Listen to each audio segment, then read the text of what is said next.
would like to congratulate the 6 of us who are here. We need 4 more for a quorum. We have present Mr. Bernson, Mr. Fewer, Ms. Goldberg, Mr. Hernandez, Ms. Mizikowski, and me. Which means we are missing Ms. Chick, Mr. Holden, Mr. Pacheco, Mr. Ridley Thomas, Mr. Wax. We'd be happy to have you here.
Walters is here.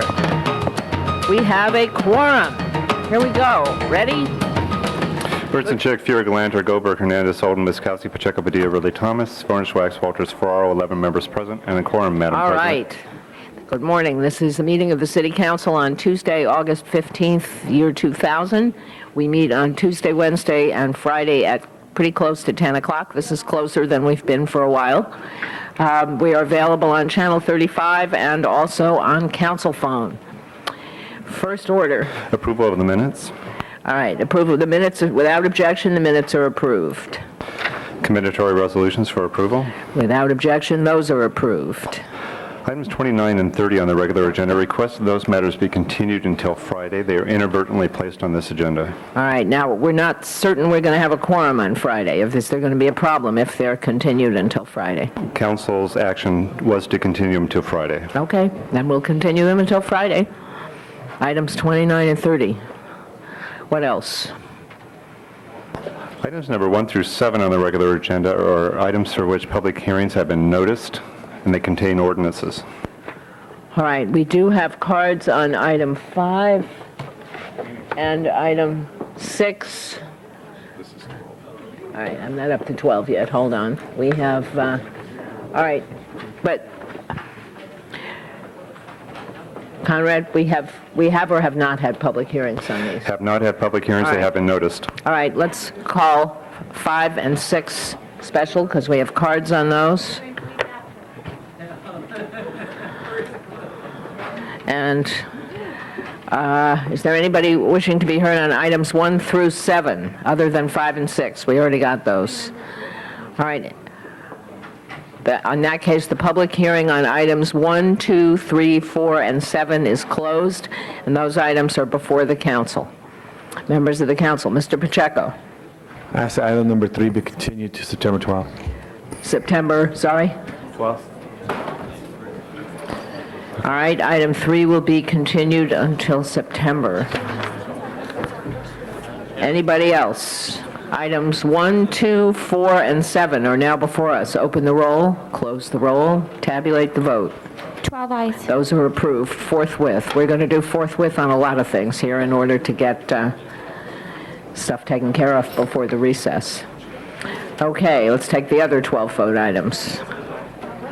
12 vote items are numbers 10, 11, 26, 28, and 46. What happened to, oh, right, okay.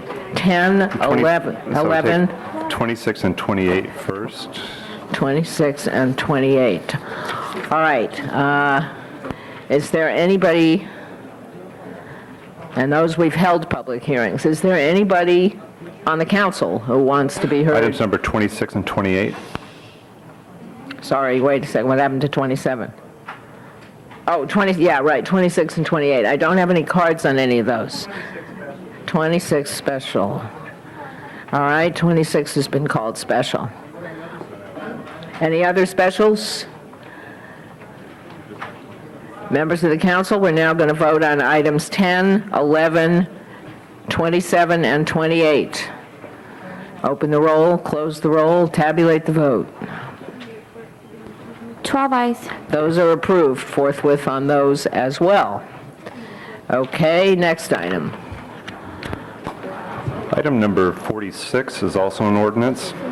There are 2 actions. There's a A for the ordinance and B rescinding a previous council action. 1 vote is only necessary. All right, item number 46. Members of the council, we have not had a public hearing on this. Is there anybody in the chamber who wants to be heard on item 46? I don't see any, so the public hearing is closed. Item 46.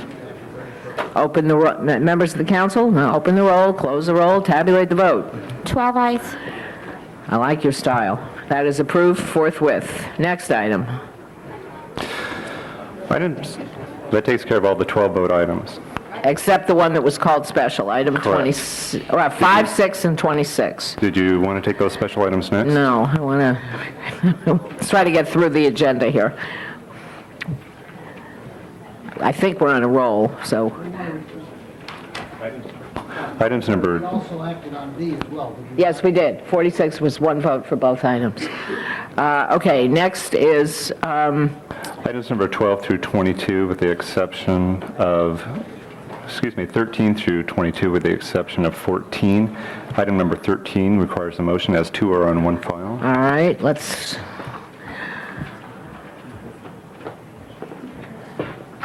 Okay, item number 13, do we have a motion regarding one item or the other?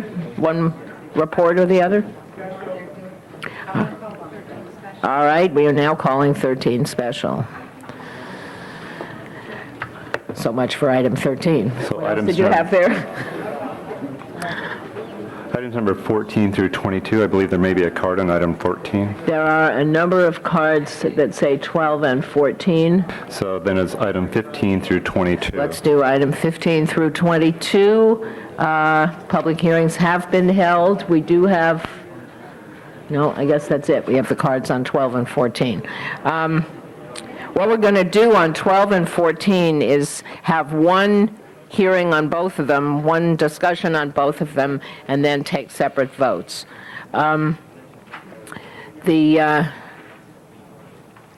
So let's take 15 through 22 it was, right? Sorry, which one?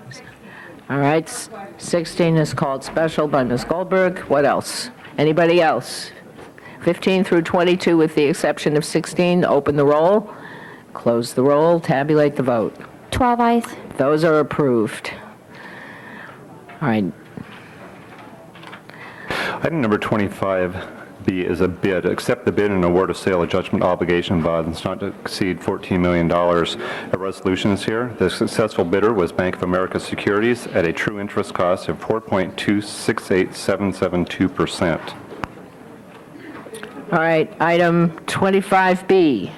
Members of the council, open the roll, close the roll, tabulate the vote. 12 eyes. That's approved. Yeah, Madam Chair, I just want to make sure, my item 25 showed something else. It's a sale There are of two, judgment unfortunately, obligation there's two bonds. 25s on the Oh, agenda. I'm sorry, there are two 20. And it has to be divided between 25A is the general manager appointment and 25B is the bids. Right, but what we did, This was the bids that we just Okay. did. Yeah, that's why he was reading the bid. You're right, there is, somebody's finger slipped when they were typing. Okay, 25B is approved. What's next? Items number 23 is commission appointment, that's on the desk. Items number 24,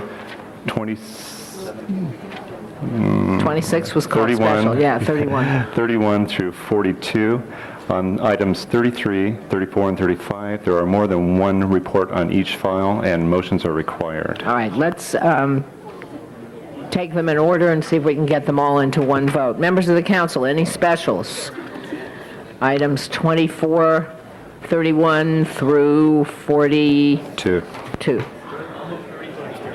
All right, Mr. Fuhr moves 33A. I need a motion on 34 and on 35, where we have more than one. 34A. 34A, Ms. Goldberg. And I'll move 35. And Mr. Go away. Oh, you want to have a special on 34? All right. Call 34 special. And Mr. Fuhr, which one? Mr. Wax did. I move 35A. 35A. All right, 34 has been called special, so open the roll now on items 24, And 31 through 42. 31, 32, With the exception. 33A, 35A through 42, except what? Except 34, which has been called special by Yes, Councilmember I Wax. skipped over 34 when I read them. Okay, open the roll, close the roll, tabulate the vote. 12 eyes. Those are approved. All right, we have commissioner appointments We and item 14. What else? Item number 43 on the continuation page. It's a housing and community redevelopment report. 43. All right, item 43. Members of the council, comment? Open the roll on 43, close the roll, tabulate the vote. 12 eyes. Forthwith on item 43. Items number 44 through 45. Madam Chair, did we take an action on item 41? Yeah? I think we had to have a public hearing on that. You don't have any cards on 41? I don't have, unless they came in when I turned around. I'm sorry, they did, you're right. Oh, I was trying to keep up with this. Let's reconsider 41. We have to, and hold that, call that special. Did you hear that? Thank you, Mr. Hernandez. Yes, what's up? All right. Item 26. That matter was called special by Councilmember Yes, it Wax. was. It's a 12-vote item, though, so let's do it. And Mr. Wax, you called item 26 special. And I just would like an explanation for the record as to exactly what this is. is What Mr. this does? Carey here? He was explaining it to me yesterday. Mr. Carey or Mr. Fujioka, item 26 is before us. Mr. Wax would like to hear an explanation. Or somebody else. Here's a somebody else. I think there's somebody else here.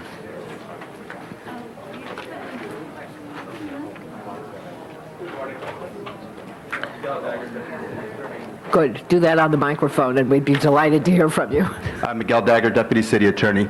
This is the yearly property tax ordinance, which is used to pay the, it's a voter-approved ordinance, which is used to pay the debt service on the city's bonds every year. It has to be passed by the last day of August of every year until all the city's bonds, if ever, are paid off. But this doesn't increase anything that has not already been approved? Right, this does not Okay, increase. it doesn't add anything? It adds nothing. Okay, thank you. Thank you. Anybody else? Open the roll on item 26. Close the roll, tabulate the vote. 12 eyes. That's approved forthwith on that. Items number 44 and 45. Hold on, I've got to turn pages here. Items 44 and 45. Those are items for which public hearings have not been held. Have not been held. I do not have cards on those. Is there anybody from the public who wants to be heard on 44 or 45? I see one coming. Just tell me what item it is.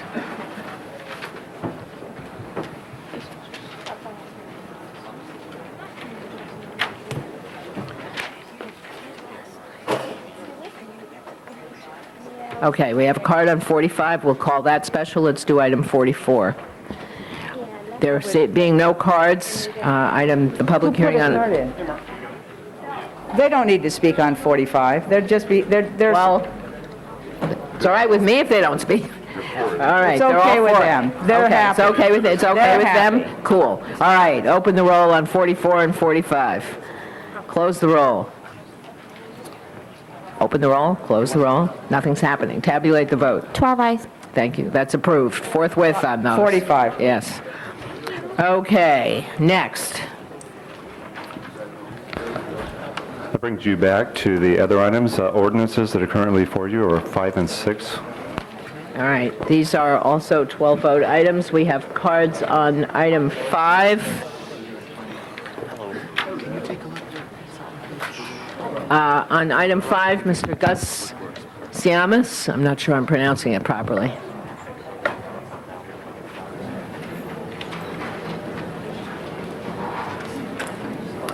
Siam is... Sorry. No problem. I was close. Certainly, very close. Thank you for the opportunity to speak on this matter. In light of the problems that this honorable body has in abiding by while enforcing the laws of the police department, who is highly paid to protect the rights of the individuals. And yet we do find that there are some in that group that have offended the rights of human beings, and you've had to settle in court on those matters. And also recognizing the difficulties of your abiding by the restrictive Brown Act to conduct all your meetings in public. And I do thank you for this opportunity to speak in public on this matter. I find it difficult to understand how you can extend. Sure. There's so much business going on here other than this. Thank you. I find it difficult. Learned how to listen with one ear, at least. Well, that's wonderful. I, in the academic world, found it was necessary for everyone to listen together. So, but you have another talent. Thank you. I will proceed. I find it difficult to understand how you can extend to a private body the PBIDs, or what is known as the Century Corridor, or the Gateway to Los Angeles group, who is fronting for the LAX confiscation of properties in the Westchester area. How you can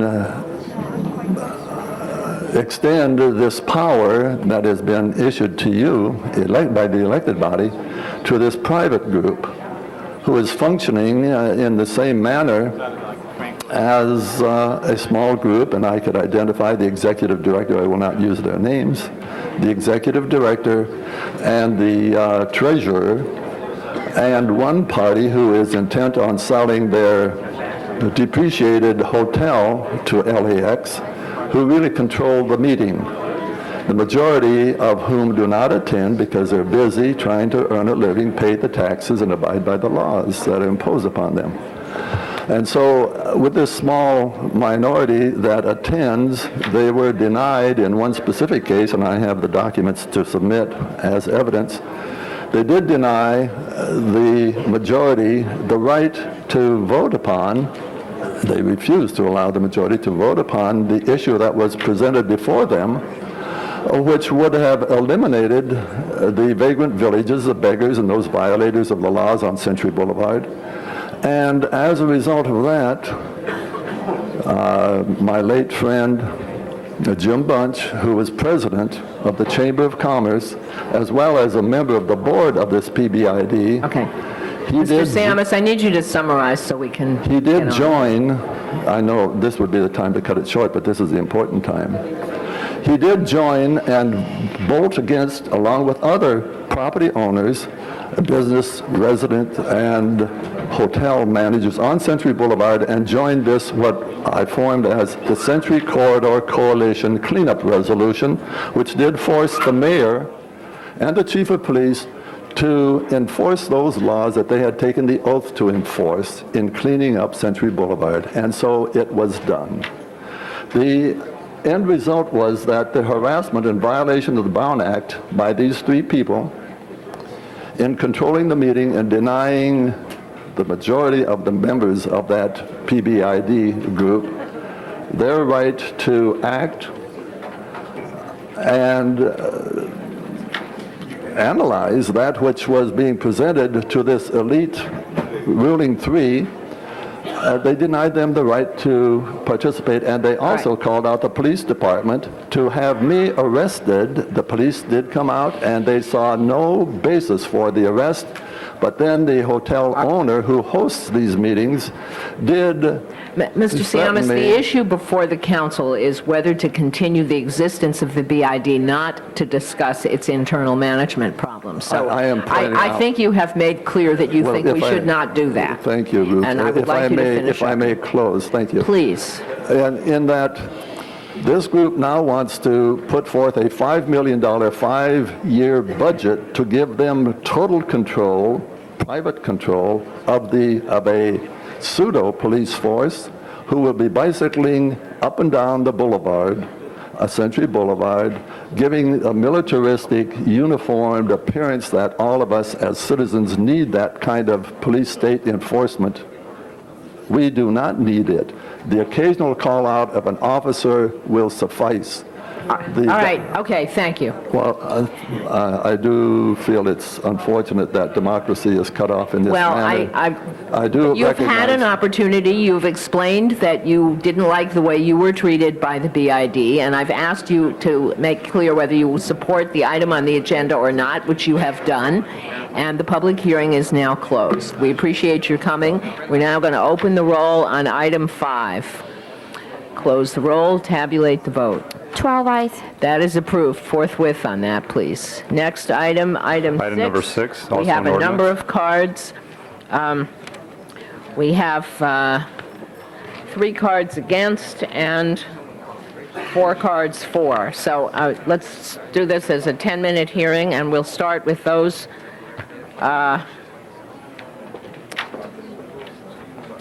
which order do you want to take these in? This is item 6.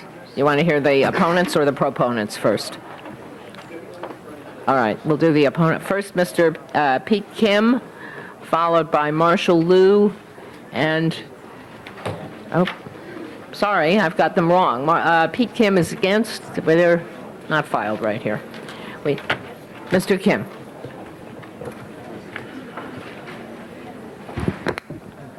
Good morning, Madam Chairman and all council persons. I'm speaking against the proposal of BID. Once anyone mentioned the business improvement, and nobody with a good brain in the head will against it. But this is a particular case. This is a Chinatown BID. Okay? If you had read their proposal, and you will not be misleading by them. And they spend only what they are asking for the budget $1.2 million to clean up Chinatown. Only half-mile radius, only a portion. So there's also so many existing nonprofit organizations propose that the funding should be about $200,000 to $300,000 versus $1.2 million and plus 5% increment every year thereafter. There are politics in Chinatown. Poly in Latin means many, ticks, blood-sucking creatures. It's almost against constitutional.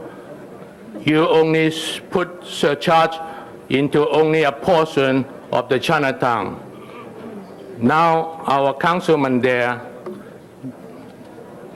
in his last day, he certainly wants to restore something new in Chinatown.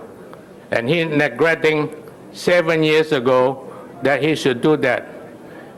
And I'm so surprised that during the last meeting, some of your council members praise him, say him that he has such good insight and visions. That is about 7 years late. And during his last term, last few months in office, he wants to create some BID.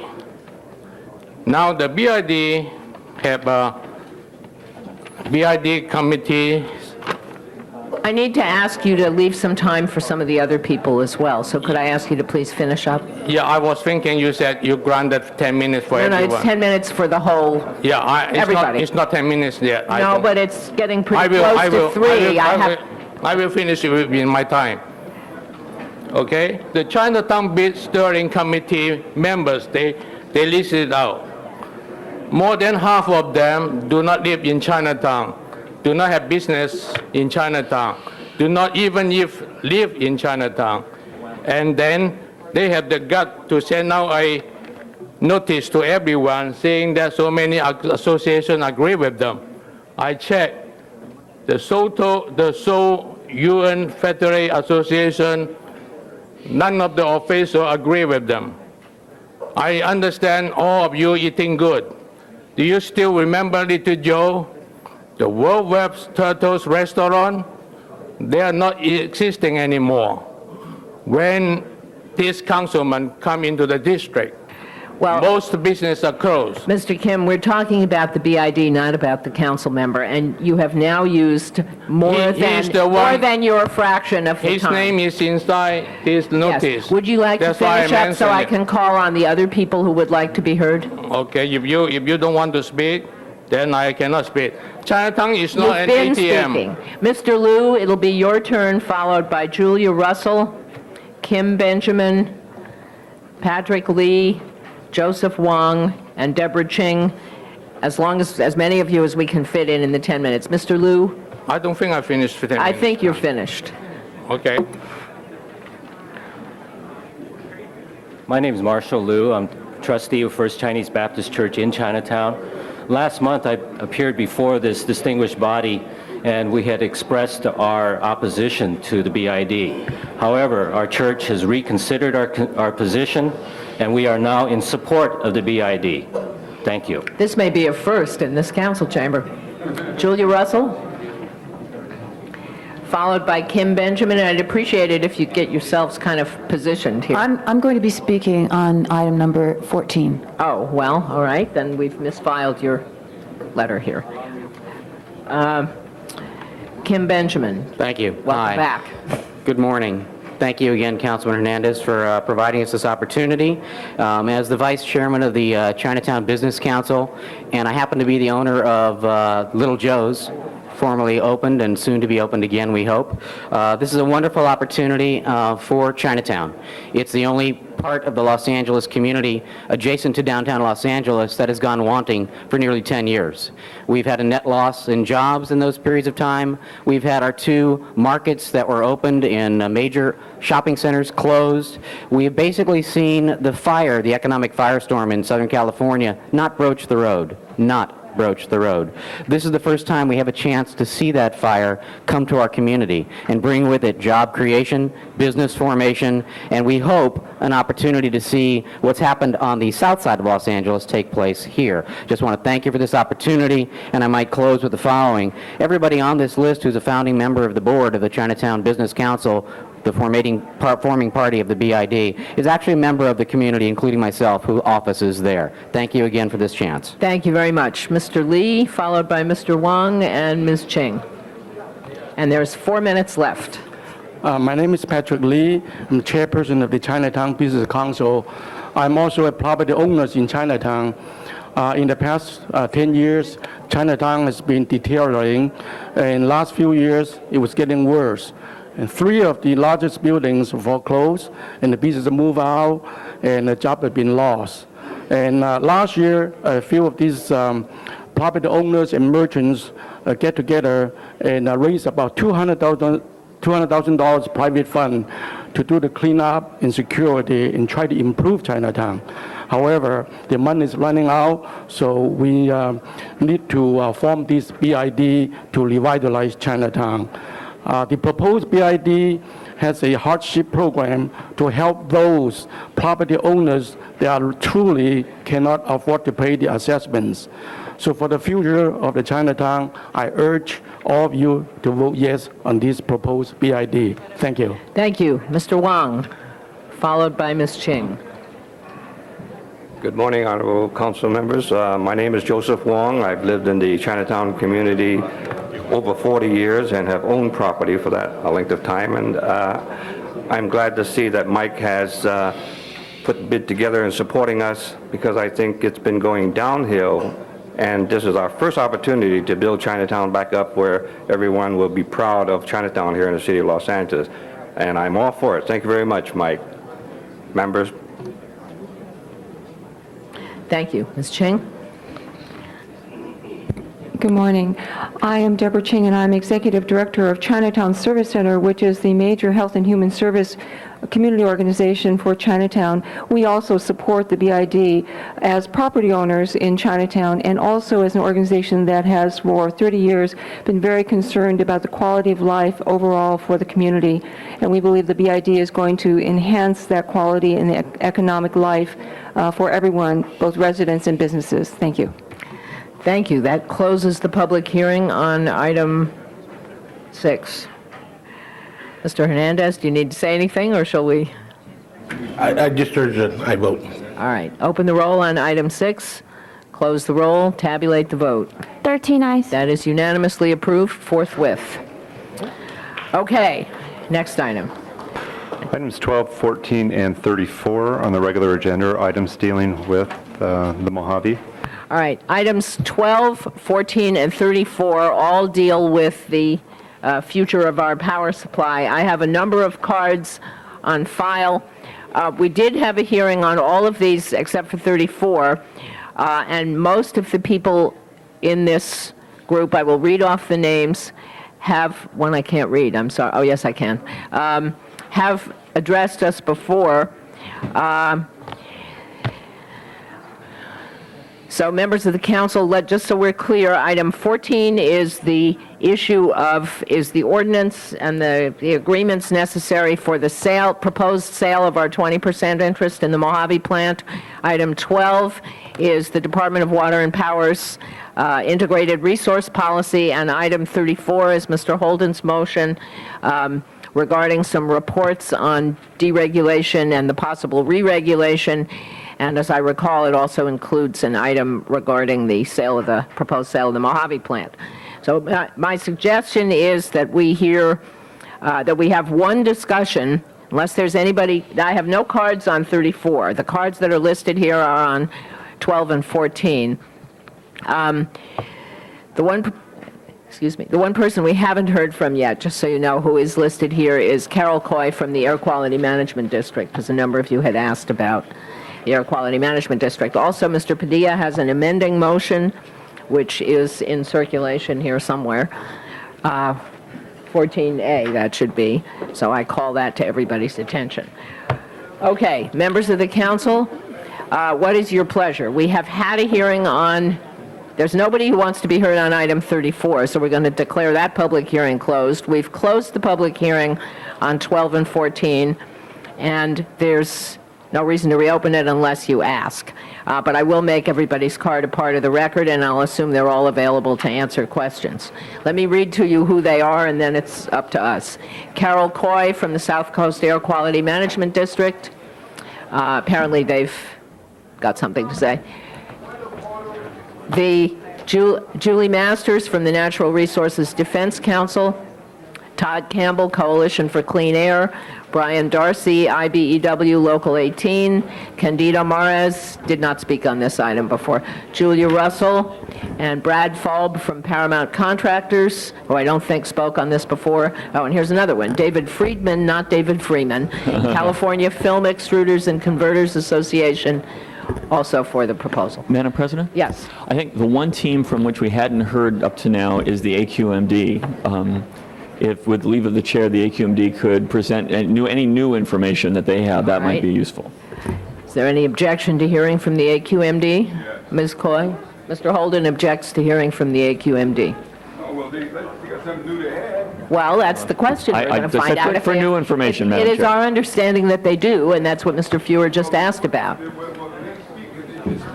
The question should be asked of them. Well, wait till we get her here, and then you can ask her anything you like. No, I know, because I have to be recognized by the chair. My time will run. I will recognize you when she gets here, so you can ask her anything you want to ask her. You can have her address the question. After Mr. Fewer. One simple question. Yes. Is whether or not the independent system operator will be doing the same thing that the city is doing when they answer the question, whether or not it'll be cleaner or the same as it is. No, I don't think the Air Quality Management District can comment on the independent system operator. But, Mr. Fewer, why don't you, if you have some new information for us. Ms. Coy, do you have new information? If so, what is it, please? Yes, thank you, Madam President Pro Tem. Thanks to the opportunity provided by the council and the leadership of council members Fewer and Padilla. The AQMD staff was able to conclude extensive discussions yesterday with DWP staff concerning the integrated resource plan. In light of the agreements that we reached from an air quality viewpoint, we recommend City Council approval of the plan contingent upon the agreed upon measures. These changes include an expedited repowering schedule, expedited installation of 6 turbines at the harbor facility that will greatly reduce the need to operate the Valley station until it's repowered, and prompt installation of selective catalytic reduction, SCR, controls on at least 4 major units. With the additional controls and evaluating controls on the interim operation, this will protect Southern California air quality. We won't be paying a higher price for the ongoing operation of these older systems. Thank you. Good, thank you. Stick around. I suspect others may have questions. Madam President, just as a point of order, and maybe Mr. Freeman can answer this, if we're to move forward, does the council have to amend the action to incorporate ratification of that agreement, or does that agreement, if it passes, stand on its own without our needing to intervene? Do we know the answer to that question? I would move those things as part of the action if it's necessary. I won't if it's superfluous. Why don't you do that anyway? I'll move them. But that would be with respect to item 12. Yes, that's correct. All right. I will so move so that those matters become incorporated into the council All right. action if it's so. In the if it corporate, happens. in the council action on item 12, which Correct. is the integrated, and 14? Yes. Well, yes, because I think it's, because 14 also, they're so deeply related, I would ask to be amended to reflect both items changed. Make sure we're What not does he have? changing an ordinance midstream and sending it back to first reading. Okay, If we can do that. all right, we'll check that out. While we're checking that out, Mr. Padilla. Thank you, Madam President. I wanted to rise and bring to your attention amending motion for item 14, which should be on your desk. As you recall, last week I had a number of questions that have since been answered, questions relating to the impact in the vicinity of the San Fernando Valley and specifically the Sun Valley and North Hollywood communities, questions about the emissions models and what this is going to mean from an environmental standpoint to that community, and some safeguards. And so included in this motion are a couple of things, most importantly, reporting and an accountability measure not only to the DWP board but back to this council. In addition to that, a motion that basically says during this transition period that the emissions aren't going to go up. DWP tells us that they're at a certain level today. After the new system is implemented, we're going to be at a lower system. What I didn't want is an increase, at least in the meantime or during that transition period. This motion assures that. And so with these changes, I'm now comfortable with the plan that's been presented for us. And I ask for your support of the amending motion and for this item. Thank you. Mr. Holden. Personally, I don't have any idea what this amending motion due to selling the Mojave generating plant. I don't see any relation at all. Maybe you failed to explain that, but on your next time around, you probably can do it. Madam, it's just a way to pick up a vote, but you're not helping the consumers here in the city of Los Angeles when they come to the increase in their rates. And I think that's where the key is. San Diego, if anything, should have taught us a lesson. Fact of the matter is that the rates have doubled. In some cases, they're about to triple because they were instructed at the time they decided to deregulate, or were forced to deregulate. And can we have a little order around here? When they were forced to deregulate, they had to sell their generating plants. And when they were sold their generating plants, then of course the market rate took over. And now the governor, and I said that to Ruth last week, why don't you support the motion and ask the governor and the legislature to revisit this issue and roll back those rates? No, we don't want to do that. What if those rates were high on the consumers in the city of Los Angeles? We would not hesitate to do it. And as they're going to be high on San Diego, the rates are, that's first, them today, us tomorrow. And if you keep selling your generating plants as being proposed by Mr. Friedman, the same thing will happen to us eventually. If you say, let's consider joining the ISO, and that's what is being proposed at this time, except the terms may not be compatible with what they say. You're saying on those terms we will not join the ISO. But what if the terms should change? Then you will still be participating in a polluting generating system. And all you're doing is saying, well, let's have some clean air over here. That's fine.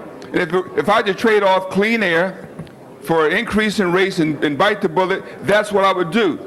The fact of the matter is that that's not what's being proposed, because the ISO is going to continue to operate that plant, continue to operate that plant. And if you're concerned about the plant there, why not be concerned about the plant in Colorado? Why not be concerned about the plant in Utah? They're generating using coal and in those communities as well. I think it's the height of hypocrisy. It's one step to say, make me feel good, I'm going to clean up the air. Baloney. And I'm saying to you, the bottom line is the rates on the consumers of the city of Los Angeles will eventually go up, no matter what Mr. Friedman said. Mr. Friedman, no matter what his position is today, when he first came here, that's how he got the job, was leaning toward deregulation. Like it or not, I had you at my office, we discussed this. We are making a profit now. We made $100 million last year in the last 12 months for the consumers of this city. Now, if you want to take the $100 million and clean up Mojave, go ahead. But you sold the energy instead because it benefited our consumers. Okay, thank you, Mr. I don't like what Holden. you're doing here, and the consumers don't like it either once they find out that you are really Okay. stabbing them in the back. There we are. Ms. Goldberg. I have been talking again to folks in Sacramento about what they see as the future of all of the energy crises, and while I get many different answers, there's one answer, and it doesn't matter who I've been talking to. They all say the same thing. You've got a deal on the desk now, take it. And the reason that they're saying this is that they don't believe the situation is going to remain the way it is.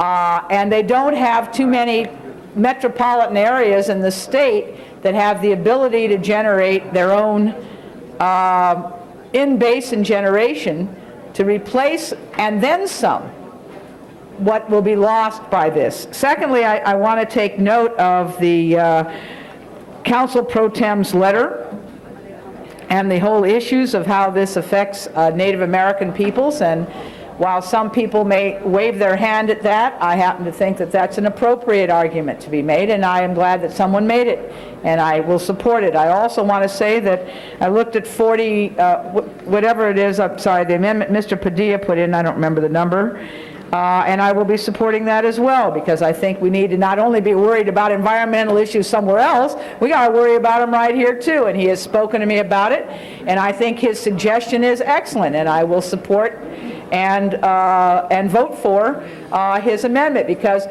we can make this a win for everyone. If we can do that, we have to keep our eyes on the prize and put certain conditions on this that say the environmental concerns must be paid attention to, not just at the Valley plant, though I know that that's the one that you're aware of, but there are other in-basin generating areas that aren't even in the city of Los Angeles, and we must be as cautious about those as if they were in our own city, because frankly, the environment affects all of us wherever it is. So I think those are important issues, and I'm going to support the sale, and I'm going to support the environmental attachments that come with the sale that are put in by my colleague. Thank you. Mr. Burnson.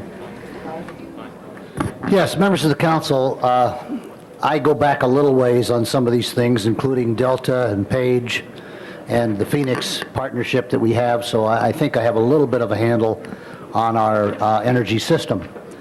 I've carefully reviewed all the information, and I believe that getting rid of the Mojave and making the sale at this time is the appropriate action. I also strongly support what we're doing as far as cleaning up the current facilities that we have and retooling and providing with natural gas. I would only add one further thing.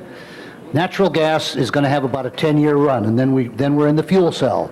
So I would hope that, Mr. Friedman, if you and I are still around, well, I don't think we'll be in the present positions if we're still around, if we're still here. But I'm not going to kick you out, no. But we ought to be looking also at other sources of energy other than just natural gas. Obviously, diesel is a thing of the past. Coal should be also, because of the pollution that it creates. Eventually, hopefully, we'll be able to get out of all sources of energy that create pollution. By the way, I want you to reaffirm, Mr. Holden apparently thinks that we're joining the ISO. That's not true. And I'll restate what I once said before, that two of the biggest comments that I'll say two of the biggest lies I ever heard in my political life were, number one, read my lips, and number two, deregulation is going to be good for the people. It hasn't been, and hopefully we'll get back to decent prices on energy. I might also add that San Diego is already acting on this. They have legislators which have introduced legislation which will roll back the prices. So it's not necessary for us to do that. I endorse the energy package, the sale, and the environmental agreements that have been made with the AQMD. Thank you. Thank you. Mr. Padilla for the second time. Thank you. Yeah, just to answer a question that was raised earlier as to what's the connection between the sale of Mojave and some of the in-basin facilities. The very sale of Mojave obviously increases our dependency and the role of the in-basin facilities when it comes to our power supply. And when it was first brought to our attention, it could have made all the sense in the world from a cost analysis standpoint, but as Councilmember Goldberg mentioned, it is also our responsibility, if not a primary responsibility, to assess the environmental impacts. Because it is here in the basin, it's within our constituencies, our communities, and the populations that we represent. That's why holding it off over from last week to this week gave the AQMD and the Department of Water and Power an opportunity to iron out these differences, to come back with these modifications that really have made this proposal a win-win solution here for the situation that's before us. And just as a point of information, my understanding is that these modifications were also in front of the DWP Commission earlier today for their concurrence. So with that, I think it's time for a vote. And again, ask for your support of both the amending motion as well as the item itself. Okay, Mr. Feuer. Madam President, I just rose to clarify.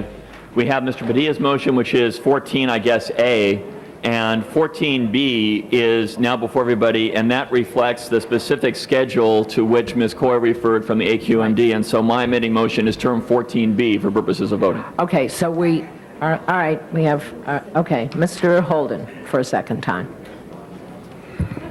Madam President, members, your message is unclear to the consumers of this city.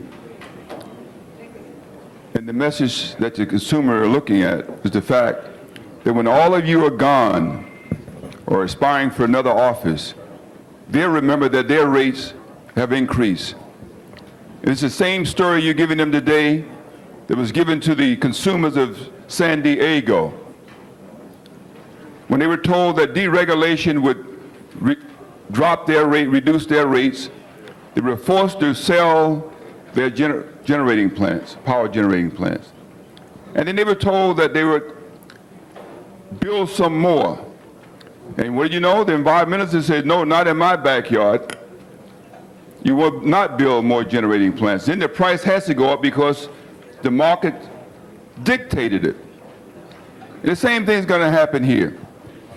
Those councils, those assemblymen, those senators was wrong when they imposed force to the legislation to change the generating plants in San Diego, and you are wrong today. It'll be proven. Not only you're wrong, you're dead wrong. It's just too bad that we don't have enough people here to stand up for the consumers. Everybody's got a bright idea. But it's their idea that they have, the public's going to have to pay for it in years to come. The public will have to pay for it. Sure, the Indians have their problems, but I don't see nobody rushing over there to Arizona to help them solve their problem. The Bureau of Indian Affairs, I don't see you talking about how we strengthen them and give more appropriation to make sure that they're not ripped off by the newcomers, the immigrants, because that's what has happened to them, and you know who I'm talking about. The fact of the matter is all a bunch of hypocrisy. That plant is going to produce more dirty air once you sell it than it's producing now. You have control over it, 20% that we own. We can't have some influence of cleaning it up. We can take the profit, the $100 million profit that we made in the past 12 months to make that happen if our hearts were in the right place. If you really cared about what's happening to the Indian population in that area, that's what you would be insisting on. Modifying how that plant would operate. Cleaning up there as you did in Pittsburgh, where the white folks live. You didn't do that. So don't tell me with your bleeding hearts about what happened in South Africa. The fact of the matter is that is exploitation. Take the $100 million and make it work for the good of the Indians, which you have not done. Thank you, Mr. Holden. Ms. Chick. Great pleasure. I move the previous question. Thank you. Is there any objection to the previous question? All right, we have before us item 12, We're going to take the votes in this order. We have item 12, we have item 14 with 2 amendments, we have item 34A, which Ms. Goldberg moved earlier, but Mr. Wax has also called special. Do you want to discuss that before we? No. All right. In order, open the roll on item 12. Close the roll, tabulate the vote. 11 ayes, 2 noes. That is approved. Forthwith on that.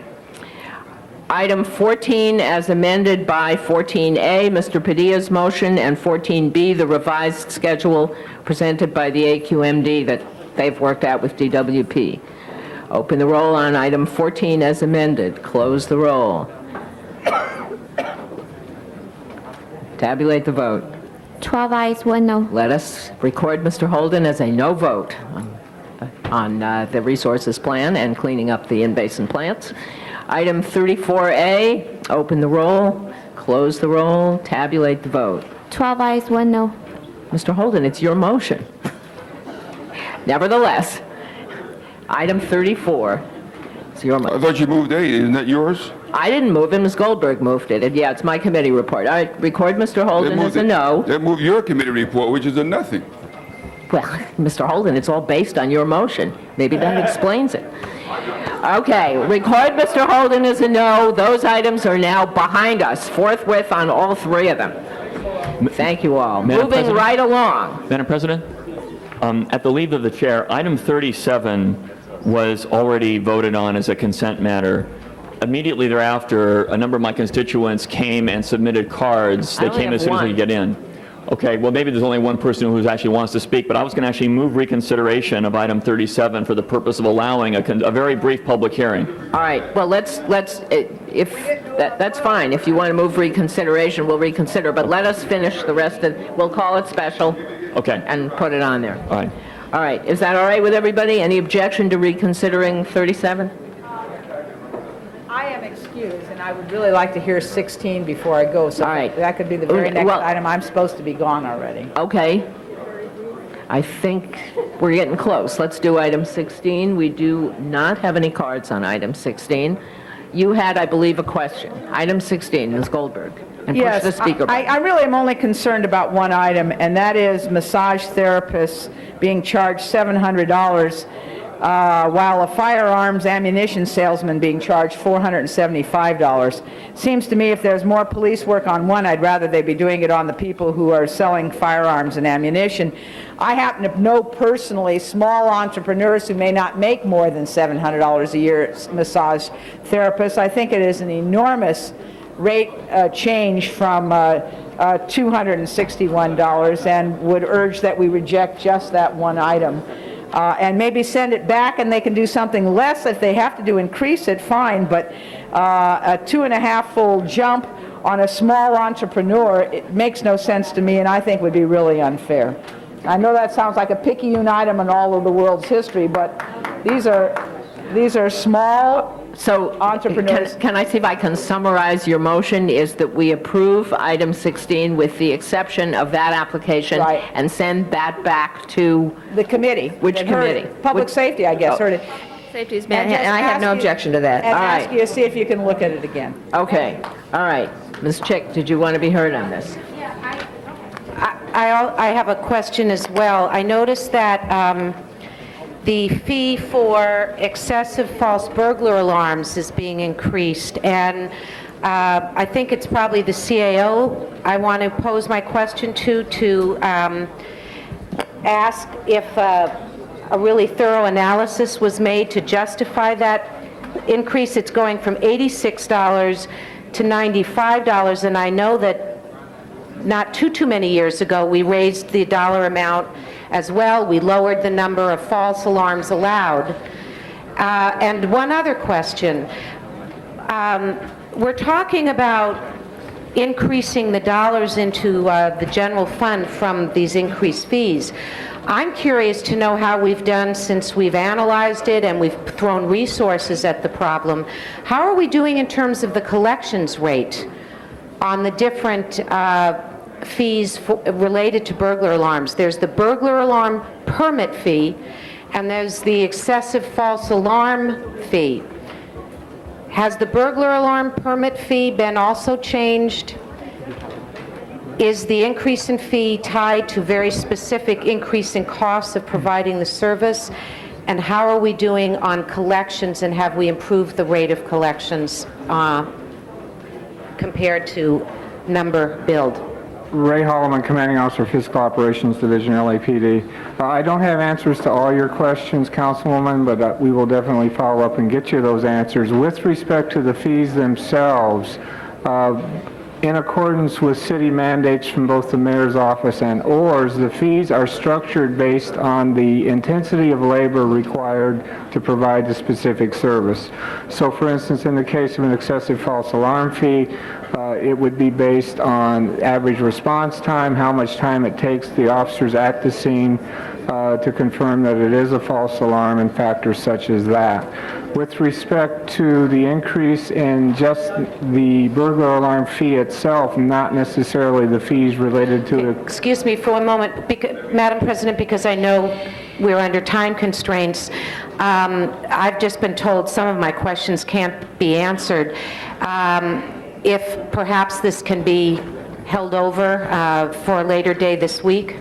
If I can answer on your time, I think the questions that can't be answered is the question of how they're doing at collecting. The other questions as to what the fees are, how the fees are directly related to the services that if we don't impose them are otherwise being a tax and a drain on the general public fund because the services are now being provided and not recovered. So I think that was what was, so I would like to move this forward with the exception of the one that Ms. Goldberg asked for because they really do relate to the drain on fees that are draining from the general fund to provide these services and bring back a report on the issue of how they're doing on collection and how we are making sure that we are getting these fees into the general fund that should be recoverable. Again, some of these have not been raised since 1987. Right. I don't know if that's true on the burglar alarm one. And you looked at cost of, and felt that the cost of providing the service of going out on false alarm fees justified an $11 increase? Ramon Soto with Office of Administrative and Research Services.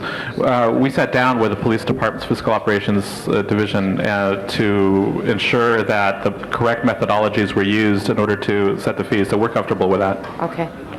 All right, fine, then if you would get back to me on the rate of collections, and I'm comfortable with the request of the chair of the committee. Okay, Ms. Mizikowski, you were up next. I You're think I done. just answered both questions, that we can Okay, move it with the exception of the massage. Right, and Mr. Burnson, you said you were satisfied. All right, so what we have before us is item 16 with the exception of the massage therapist provision that Ms. Goldberg singled out, and that item will go back to committee. The rest of it is now before us. Open the roll, close the roll, tabulate the vote. 12 ayes. That's approved forthwith on that. Next item. Madam President, we have the commissioners sitting on the desk. Did you wish to take those up at this time? Yes, let's do the commissioners, and let me also point out to you, members of the council, there's been some, we have any members of the council? There's been some question raised as to whether we're going to be able to muster a quorum tomorrow and Friday. We do have several commissioners on the agenda tomorrow with expiration dates on time for council action during the time we will be in recess. So I want you to think about that now. The ones we're going to take up now, items 8, 9, and 23, I believe, are all obviously on today's agenda, but there will be more coming up later. So let us begin with... Item number 8 is the reappointment of Jorge Jackson to the City Planning Commission. Mr. Jackson. Item 8, members of the council. Members of the council have nothing to say. Mr. Burnson moves approval. Open the roll, close the roll, tabulate the vote. 11 ayes, 1 no. Mr. Jackson, you are now reconfirmed. Thank you for your service. Next item. Item number 9 is the appointment of Tricia Green to the South Los Angeles Area Planning Commission. Ms. Green. Members of the council? Yes, members of the Mr. council, I had the opportunity to interview Ms. Green. I think that she is qualified, and I would move approval. All right, it's been moved. Open the roll, close the roll, tabulate the vote. 12 ayes. You are unanimously approved. Thank you very much. Welcome aboard. Item number 23 is the reappointment of Wesley Greenwood to the Commission on Children, Youth, and Their Families. Mr. Greenwood. Members of the council? This is a reappointment. Okay, open the roll, close the roll, tabulate the vote. 12 eyes. Thank you, Mr. Greenwood. You are unanimously approved. Welcome aboard again. And that, wait, hold on. Item number 25. Wait. Forthwith on 8, 9, and 23. Okay, 25. 25. 25A 25A. is the permanent appointment of Wayne Moore. That's right. Director This of is Public the other Works. 25, not the 25 that we had previously. There on are the two agenda. portions of 25, and that is the communication from the mayor regarding the appointment and the salary from EERC. All right, Mr. Wax moves. Open the roll, close the roll, tabulate the vote. 12 eyes. That is approved. Forthwith on that. Next item. Item number 13, called special by Councilmember Wax. The family is relieved. Congratulations, welcome aboard. Now you know somebody will have a job here, so. All right, I'm sorry, Mr. Clerk, where are we? Item number 13, called special by Councilmember Wax. A motion is required inasmuch as there's two on one file. All right, both Mr. Wax and Ms. Chick called this special. Mr. Wax, go ahead. Well, first, I'd like a brief explanation and someone to also describe the difference between the two different reports. All right, we have somebody here from staff to do that. On item 13. Describe to us what the two different reports are and what's going on here.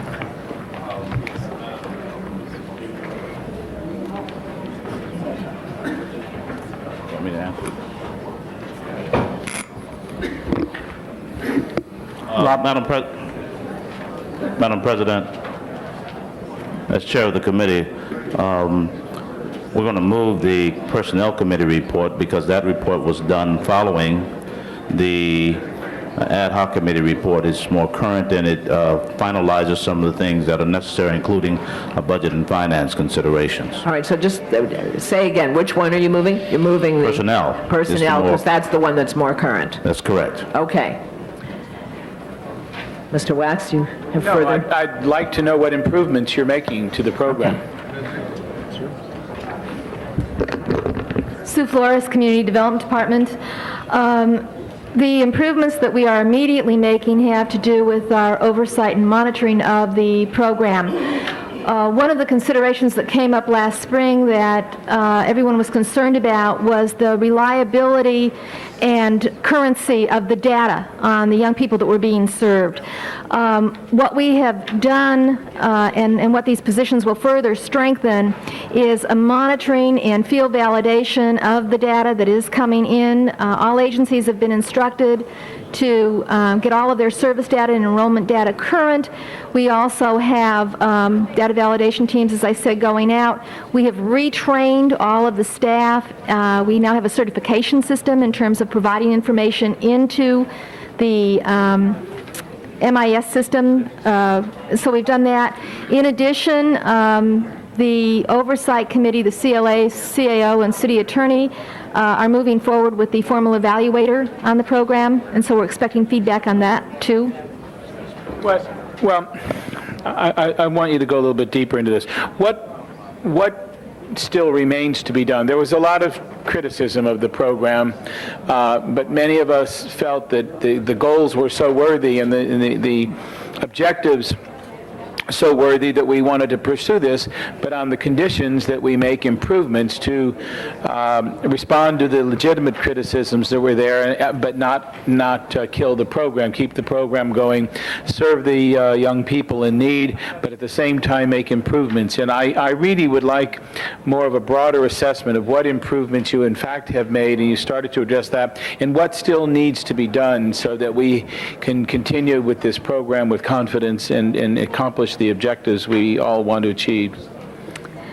In terms of the improvements that have already been made, as I said, I believe in the Bridges 1 prevention program, We have tightened up on the scope, so there's a clearer expectation. All of the contracts this year were executed on time by July 1, so we had cash flow on a timely basis. We have been putting our staff in the field more to work through issues. There are some of the council offices here that have brought specific issues at given agencies to my attention. We have actually gone out and tried to work with all the collaboratives in that community, whether it be a Safe Passages program that needs more support, or how we can get perhaps a principal that's less involved, more involved.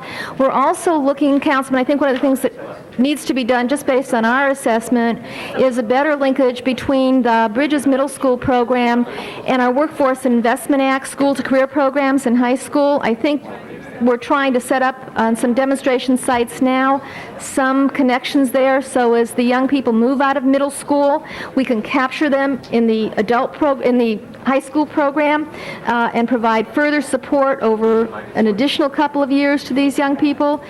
And then finally, I would say that we're looking forward to the evaluation, because one of the portions of that evaluation, and perhaps the CAO, would like to speak more about that, is going to be best practices and to roll those out. We've got 27 agencies, and they're at different levels of both compliance and quality, and so we're trying to identify where we've got issues.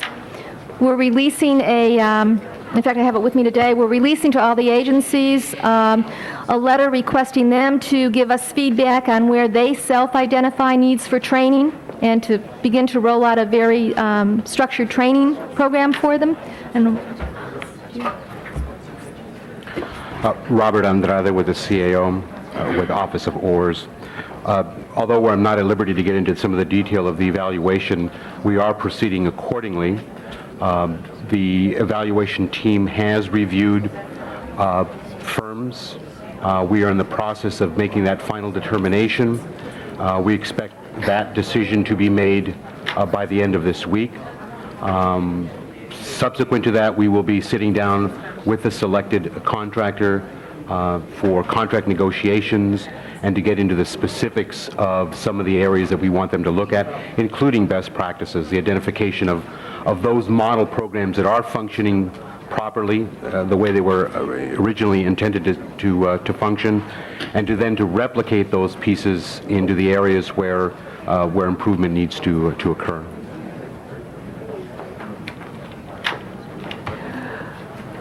Okay, anybody else? Ms. Chick, we lost Ms. Chick. All right, good idea. Thank you, Nate. Uh-oh, Mr. Ridley Thomas wants to be heard.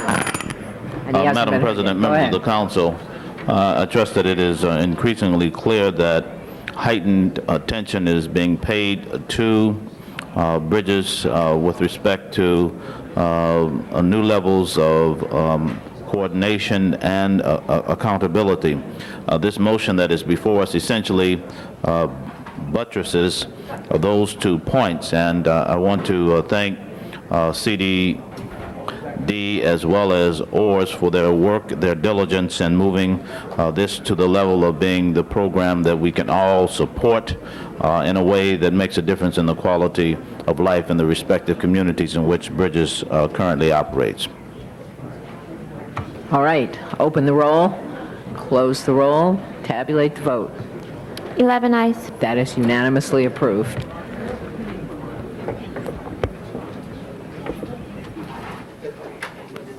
Members of the council, we have 2 specials. Let's take those up while we try to sort out the rest of the agenda. Special number 1.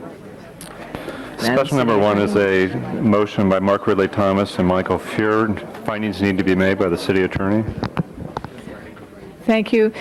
In 1991, the City Council approved the establishment of tax-exempt commercial paper program for the city's wastewater system. They then subsequently expanded the commercial paper program in August of 96 and in September of 97. There is a letter of credit that is being negotiated regarding this program. It has to be done by September 1st, and based on the fact that the council will be in recess the next 2 weeks, the council would need to make the findings that the need to act arose after the posting of the agenda, and there's an immediate need to act. All right, open the roll on the findings.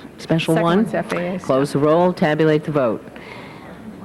11 ayes. All right, the matter is now before us. Mr. Ridley Thomas. Madam President, members of the council, it does involve dollars.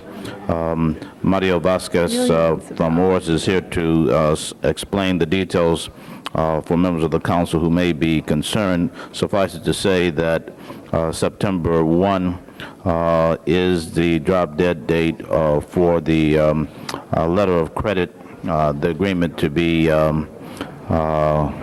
finalized. Mr. Vasquez. Mario Vasquez with the Office of Administrative and Research Services. Council members, as the councilman just indicated, the actions contained in the motion will allow the city to maintain its current commercial paper program services under the wastewater system at a savings of approximately $130,000 per year. We are replacing firms that either no longer provide the services or cannot be considered an MBEWE firm. All right, Madam President, that essentially handles the matter. Members of the council, I urge your unanimous support. Let's try to get there. Open the roll, close the roll, tabulate the vote. 11 ayes. You seem to have got it. That's approved forthwith on that. Special 2. Special 2. In 1976, the Federal Department of Transportation published its aviation noise abatement policy. They are currently reviewing this policy, and comments are due by August 28th, and this just became known, and therefore the council would need to make the findings that the need to act arose after the posting of the agenda and that there's an immediate need to act. All right, this is, I actually brought this in. It involves comments we need to get in very quickly relating to particularly Van Nuys, but also our other airports. Mr. Burnson. Yeah, I totally support this. I just have one question, and that is relative to the helicopter. No, wait a minute, hold it. We have to vote on the findings first? Hang on, Okay. Mr. Burnson. Sorry, my mistake. Open the roll on the findings. Close the roll, tabulate the vote. 10 ayes. Okay, that's approved. Now, Yeah, just a question about minimum altitude standards for helicopters and requirements for maximum times that helicopters may hover over any residential area. I would presume that emergency vehicle helicopters would be exempt from that.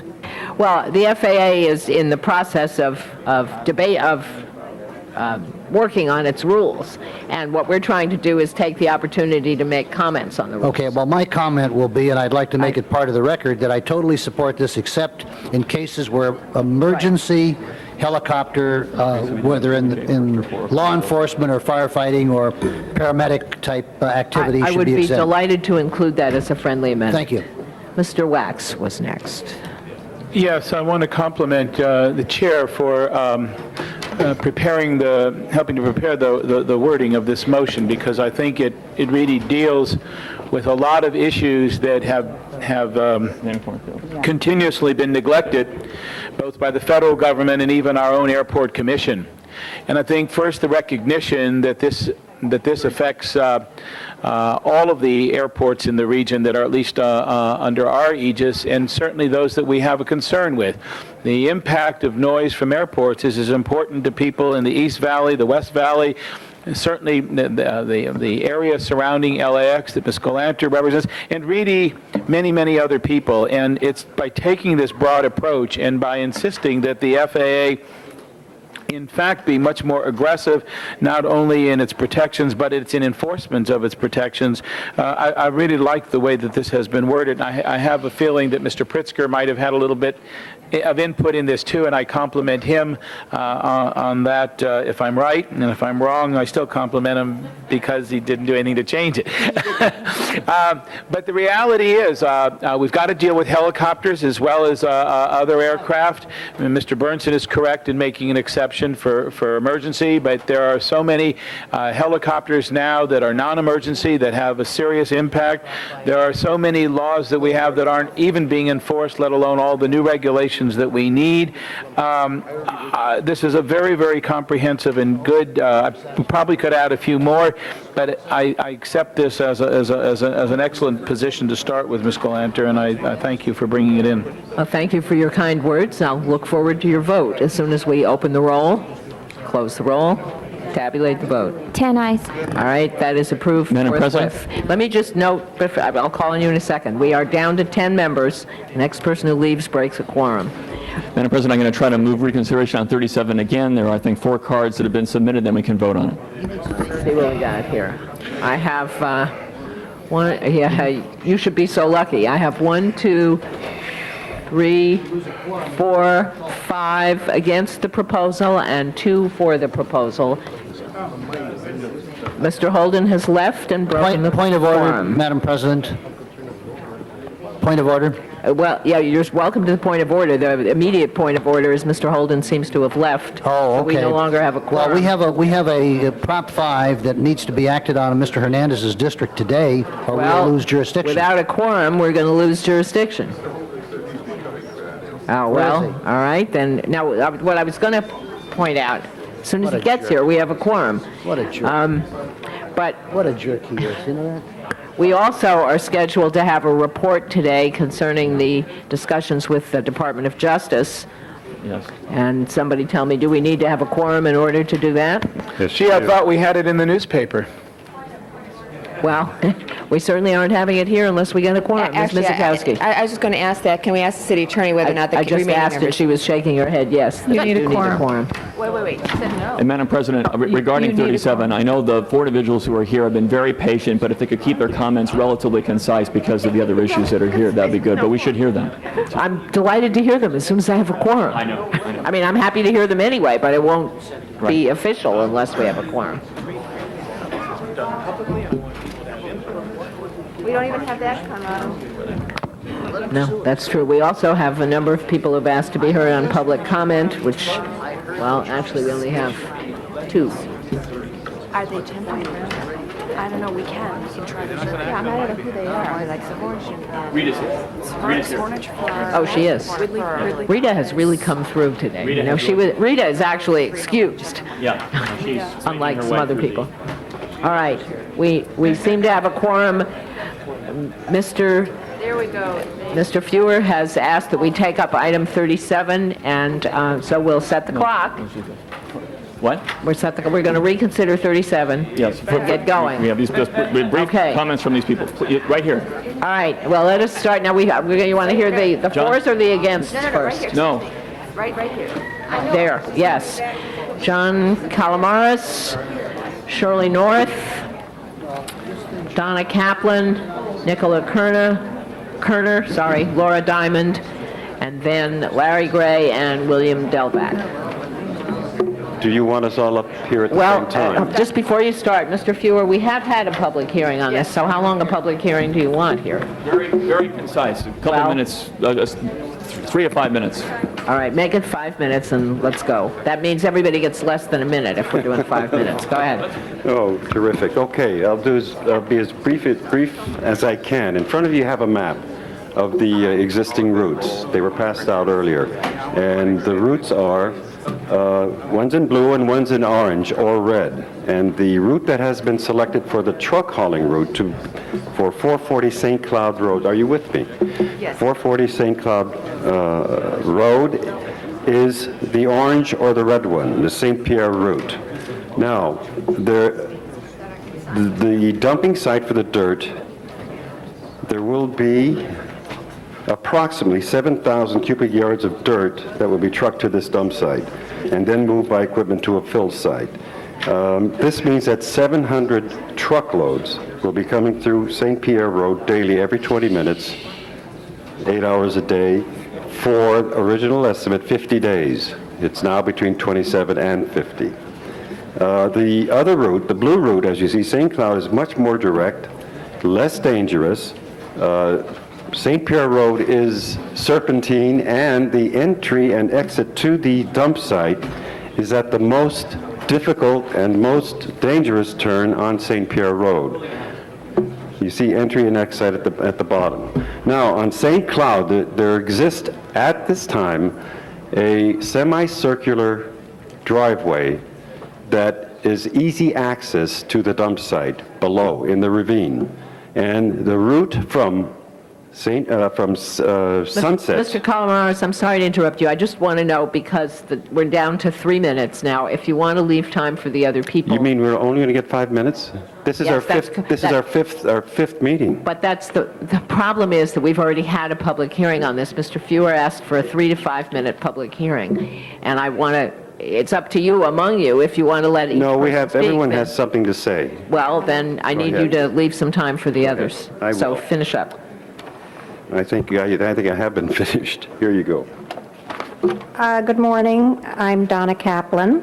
I had a printout from the building code that I would like passed out and considered by the members, and the underlined portion of which talks about the ability of Board of Building and Safety to deny a request based on endangering health, safety, and welfare. And we ask that you consider that and realize that it's in your own building code measures, okay? Thank you. Thank you. Sergeant, could you pick up the map she wants to distribute?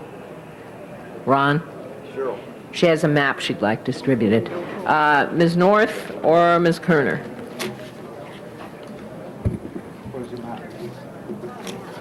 I have a letter here to the council from Robert Stack, who is a member of our Bel Air opposition to the route. He says, "To the council, I'm proud to have been a Bel Air, to have a Bel Air home since 1948. Alfonso Bell was a friend of our family, and we knew of his vision to make Bel Air the garden spot of Southern California. We have done our best to maintain and to protect it.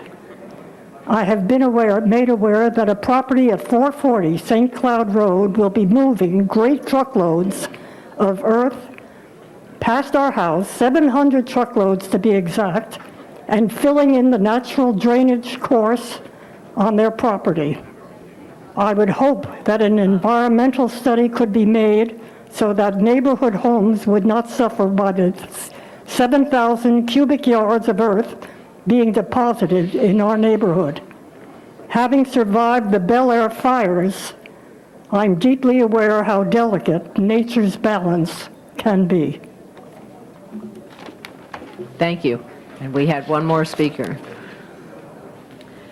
I'm Nicola Kerner. Pull the mic up closer to your mouth. There you go.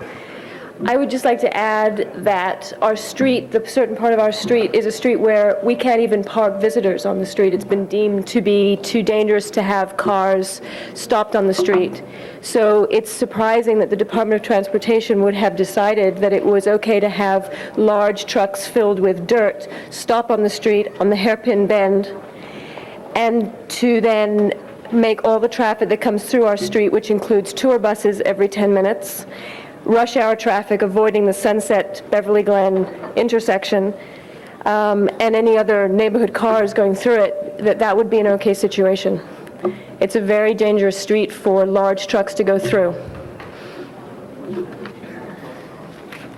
Thank you. Larry Gray and William Delvac. Yes, Larry Gray, Spindler Engineering. I'm representing the owner of the property, Mr. and Mrs. Broidy. I'm here to support the position taken by the Board of Building and Safety Commissioners, the Council's Public Safety Commission and Committee, and the Department of Transportation. We've reviewed these studies at length, had a number of meetings, and for a number of reasons, everyone has come to the same conclusion that the route that was originally approved by the board is the appropriate route for this dirt to be brought in. Just to clear up a couple of issues, we are talking about 700 trucks, but not per day. This is over a 27-day period.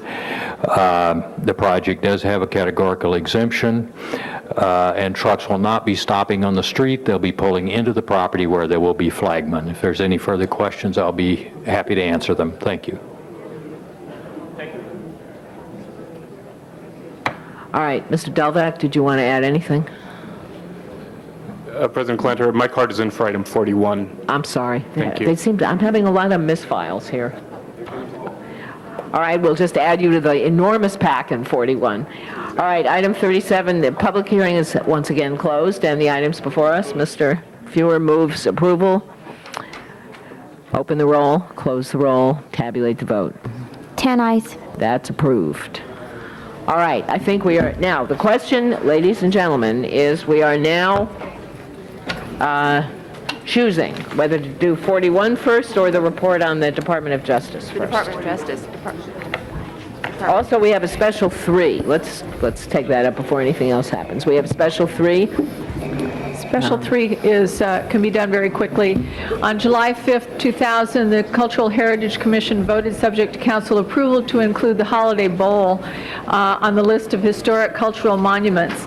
It was to be considered by the council within 60 days, and then it also provides an additional 15 days that the council can extend it. That needs to happen today because if you don't extend it the 15 days, you will lose your jurisdiction over it. All right, open the roll on the findings, close the roll, tabulate the vote. 10 eyes. The matter is now, that's approved, the matter is now before us.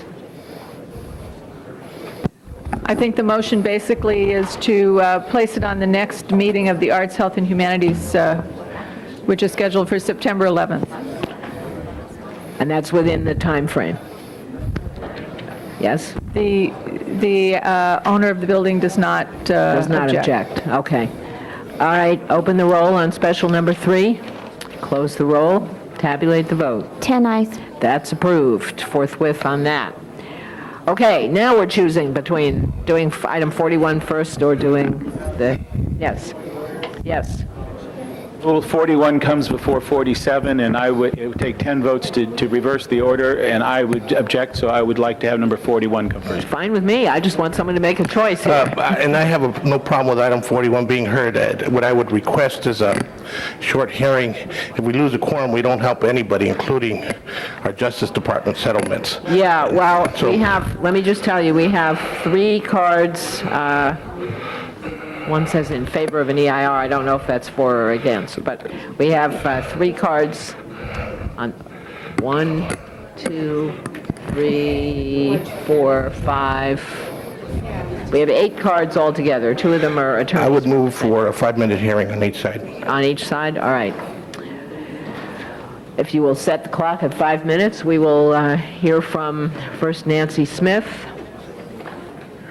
and William Delvac, followed by Todd Campbell. And Mr. Campbell, I'm not sure if I have you in the right category here. I bet that's not the right category. Go ahead. Good morning. My name is Nancy Smith, and I'm with the Committee for Safe Children. I'm also for the last 3 years been on the VNOC Committee for Council District Number 1 for Prop K acquisitions. I'm very concerned. Definitely, we need an EIR for this Cornfield River Station project. We need that for the 2 main reasons. The mitigation for the traffic is glaringly inadequate, and the also inadequate mitigation for air quality. I want to point to the booklet that was put out by Majestic, in which they say that Ann Street Elementary School is south of Main Street. I hold in my hand a copy of LAUSD Safe School Routes, which shows Ann Street Elementary School is on Main Street. The significance of this is that 240 children attend Ann Street Elementary School from pre-K through 5th grade. And this project proposes to run all the traffic or past right up next to the schoolyard at Ann Street Elementary School, which is on Main. The traffic will come to Main and turn left onto Ann Street. Now, this is a disaster ready to happen. Trucks and children using the same routes to school. Also, Albion Elementary School and Downey Recreation Centers. We just spent a lot of money at Prop K for the pool. Right, okay. We're very concerned because all the traffic on the other end will run down Spring Street to 18th Street, which the DOT will be the most impacted intersection. We have there a Prop K Downey swimming pool, a daycare center which we're building with Prop K funds, and a playground in Albion Elementary School, 1 block away. Now, if our children at Ann Street are invisible with 240 children, and their study couldn't even find the school, how can we trust the rest of this? The last thing I have to say is what they're going to do to protect our children's lungs is the air quality mitigation is to put air conditioners in the new factories. Now, how is that going to help our thousands of children? And I ask you to please help us in this. This mitigation is absolutely a joke, and if any of you read it, you'll find that out. Thank you so much. Thank you. I am now convinced that all these cards are not in any particular order. So, Mr. Delvac, let's hear from you next, and we'll just take them as they come here. Honorable Council Members, William Delvac of Latham and Watkins, representing Majestic, here in favor of Councilman Hernandez's motion today and in favor of the project. This project has been thoroughly reviewed, first by the Planning Department, by the Director of Planning, and then by the new Central Area Planning Commission. All of the issues that are being discussed today have been thoroughly addressed in a mitigated negative declaration. Over 30 conditions have imposed approximately 100 mitigation measures. With regard to traffic, the trucks will be on Spring Street, not on Main Street. With regard to the air quality mitigation measures, the mitigated negative declaration used the AQMD thresholds and determined that there was no significant impact. You'll hear about cultural resources. The Zanja Madre is adjacent to the site. A small portion of it touches the site, but with the State Office of Historic Preservation, we have worked out the sort of mitigation measure that the State Office of Historic Preservation requires for archaeological mitigation measures, and I believe there may be a further refinement to that which we support. This is a project that comes to you as a site plan review. The question before the council is the environmental review adequate, and does the site plan meet the requirements of the code? There are many things you'll hear about alternative land uses and other choices, which if this were a community plan update or a rezoning would be relevant and before you. But what's before you is this project compatible with the neighborhood, and have the impacts been adequately mitigated? And we believe that the Central Area Planning Commission, after hearing voluminous testimony from opponents and from proponents, determined to support the Director of Planning, as I believe this council should. There are mitigation measures that we believe Councilman Hernandez may be suggesting for the council's consideration. We support those. We would be pleased to have those incorporated by this council.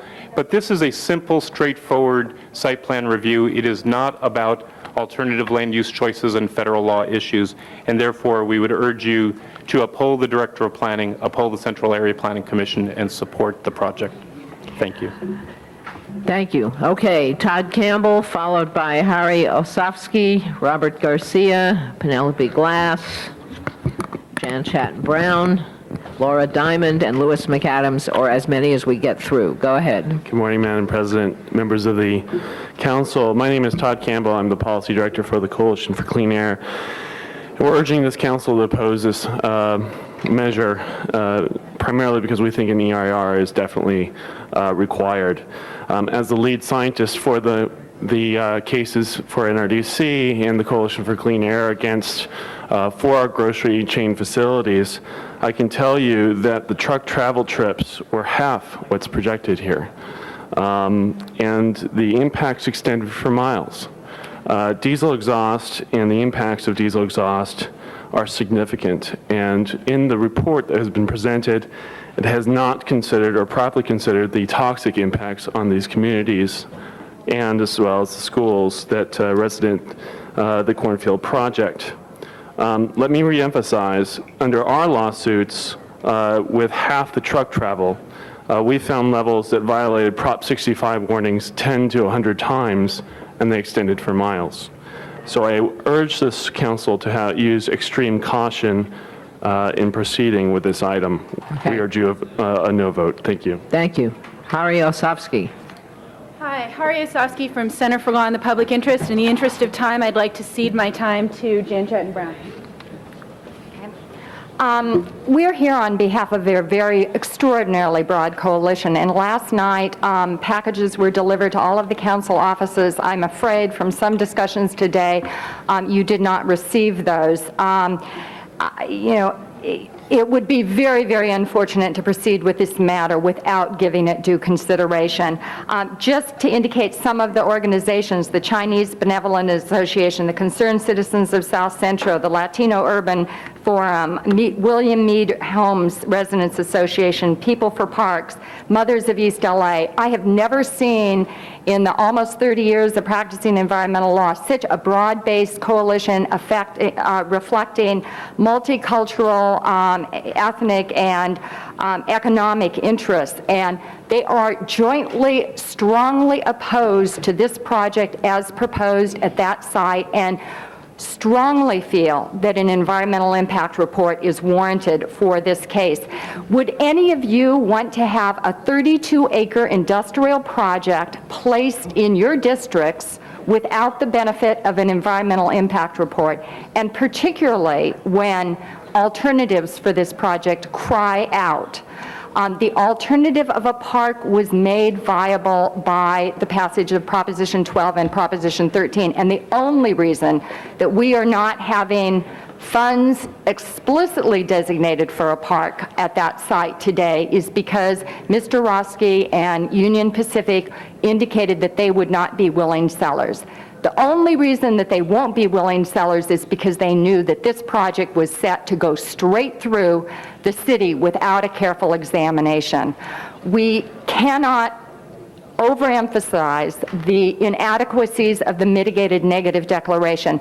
The adequacy of that declaration has to be determined at the time that the initial study is originally submitted. These additional mitigation measures are not part of the legal judgment as to whether or not an MND is adequate.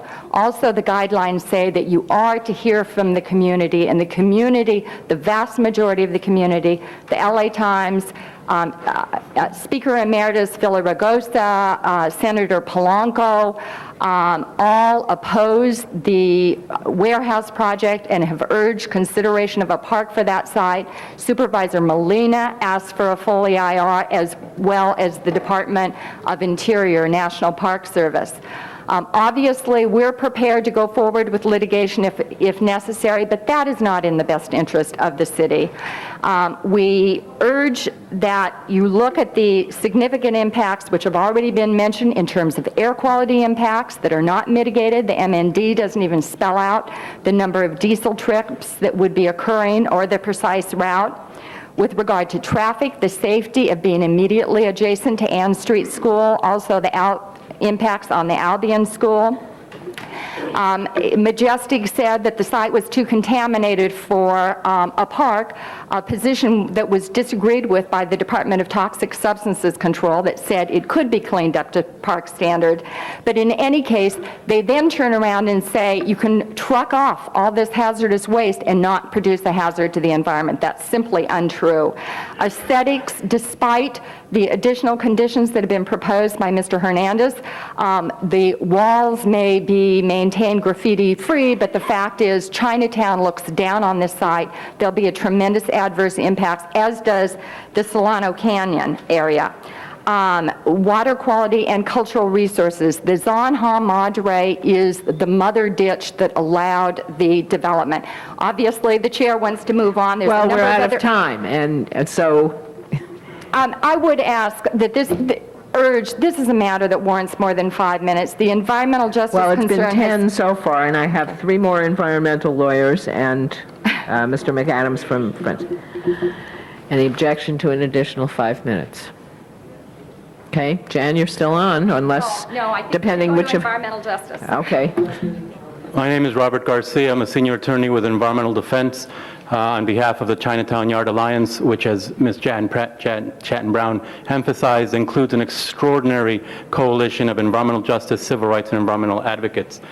Los Angeles is park poor. Los Angeles has fewer acres of parks per 1,000 residents compared to any major city in the country. In addition, there are vast disparities in access to parks and recreation programs. So that in the inner city, there are 0.3 acres of parks per 1,000 residents compared to 1.7 acres of parks in disproportionately white and relatively wealthy parts of Los Angeles. It is no accident that this project is being railroaded through the city.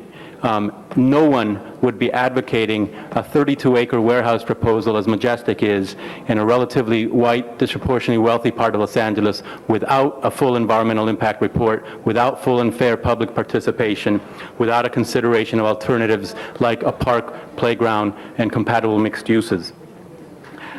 We strongly request and urge this council to, number one, require a full environmental impact report, which will look at both impacts and alternatives. Number two, require public participation to decide the future of the cornfield rather than having it decided in backroom deals. Number three, fully consider an alternative of parks, playgrounds, and compatible mixed uses. The number one argument that Majestic has made for the 32 acres of warehouses is jobs. Those jobs will not compare to the economic revitalization, the increase in tourism, the increase in jobs that a park and compatible mixed uses would bring to Chinatown. There are no parks in Chinatown. In the adjoining community of William Mead Housing Project, the only playground has been closed because of contamination. To the north are the disproportionately Hispanic communities, Solano, Canyon, Lincoln Heights. The children of these communities are deprived of the simple joy of playing in the park. That is no accident. That is a direct causal result of the actions that this council and City Hall have taken throughout the last century. The people of Chinatown were moved in order to make room from Union Station at the request of the railroads. They were forcibly relocated to their present location. The William Mead Housing Project, the first and largest housing project in Los Angeles, was located where it is by the city of Los Angeles. Chavez Ravine, the Latino community of Chavez Ravine, was forcibly relocated with promises of a low-income housing project, and instead the land was sold to Dodger Stadium, and Elysian Park was buried in a sea of asphalt. What you see there now is a result of the actions, a history and pattern of discrimination. Majestic is wrong when they say this is not an issue. Majestic is seeking $14 million towards the $18 million purchase price to make this deal profitable for Majestic. Once federal funds are used, Title VI of the Civil Rights Act and all the federal laws apply. It is your obligation to ensure that equal justice, environmental justice, and environmental quality is satisfied for all the people of Los Angeles, including the children of these communities. Thank you very much. Thank you. All right, the remaining speakers that I have are Penelope Glass, Laura Diamond, and Louis McAdams, and we have a minute and a half.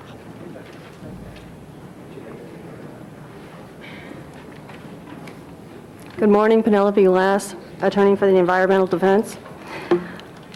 The single most important justification for this warehouse proposal has been stated to be job creation. There is no question that the city needs to find ways to create jobs. But job creation need not be at the expense of clean air and clean water, and the city need not destroy its cultural heritage to create jobs. Mayor Reardon has publicly stated his position opposing warehouse development because it produces only low-wage, poor advancement jobs. A mixed-use alternative for this site has never been seriously considered, meaningfully considered by the City Planning Commission. A mixed-use alternative that included retail would increase tourism and revitalize the area. The cornfields, the most egregious failure of this warehouse proposal is its failure to consider the many needs of the community that the cornfield site could serve, including job creation. But the city has a legal and moral obligation to consider alternatives to a row of warehouses as a way to meet those needs. Thank you. We have about half a minute left. Laura Diamond. Hi, Laura Diamond from Center Pull for the Law mic and the down, Public Interest. I'm going to cede my time to Mr. McAdams. Okay. I'm Louis McAdams, Chairman of the Board of Friends of the Los Angeles River. I know we have only a moment, and what I want to say, I want to point to the importance of this, the Chinatown Yards, the land between the LA River and Chinatown, to the entire central city. The Chinatown Yards is as important to the future of the central city of Los Angeles as Battery Park is to Manhattan. This is a 5-minute walk from Union Station, a 5-minute walk from Olvera Street, and Friends of the Los Angeles River is formulating now a call for an international design competition to look at the Chinatown Yards, because we think that it is so important to the future of this city that we need to bring the greatest planning and design minds from around the world to focus on this, and we urge you to call for an environmental impact report. Thank you very much. Thank you. That closes the public hearing.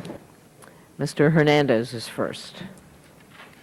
Madam Chair, members of the council, and I'm aware we have 10 members present, and first let me say that I'm the one who 245 this action. When it went through the Central Area Planning Commission, they had already reached their decision. And the reason why I 245'd it is I felt some of the wording in the site plan had to be tightened up because it gave some latitude in terms of during the construction phases, in terms of when the project had to be finished. And we tightened that up, and we're in agreement as to that had to happen. The other thing I've been trying to do is in my district, and again, I'm looking at my district, we've been working on a plan, and you all know that I've been a proponent for open space and for park space. I've been a proponent for housing. I'm a proponent for schools. And as part of that, I have areas like in Lincoln Heights by Albion Elementary School that are mixed zoned, where I have light manufacturing next to housing. And we've been encouraging a lot of that light manufacturing to leave that area and to move into what we call the empowerment zone, this particular corridor. And several new businesses have established themselves there. And 4 years ago, 5 years ago, when we were designing the empowerment zones applications, as many of you know, 62 acres went into my district out of the entire 20 miles of empowerment zone. And these are part of those 62 acres. You see, when you talk about the quality of life of a community, it also includes jobs. A community that's seen a lot of jobs leave. And I had to find where the appropriate place was to create jobs, to create those opportunities in my district. And yes, the cornfields, abandoned railroad land that was already zoned for jobs, sounded to be like the appropriate place. That is bordered by the Hollywood Freeway and the 5 Freeway and the River Corridor. Now, a lot of these proponents are going to share with you that there's money for parkland. I called the governor's office. I talked to Linda Adams trying to find out what those realities were. And there is a commitment to work with us in creating a buffer zone between Chinatown and the cornfields. And that's important to this project.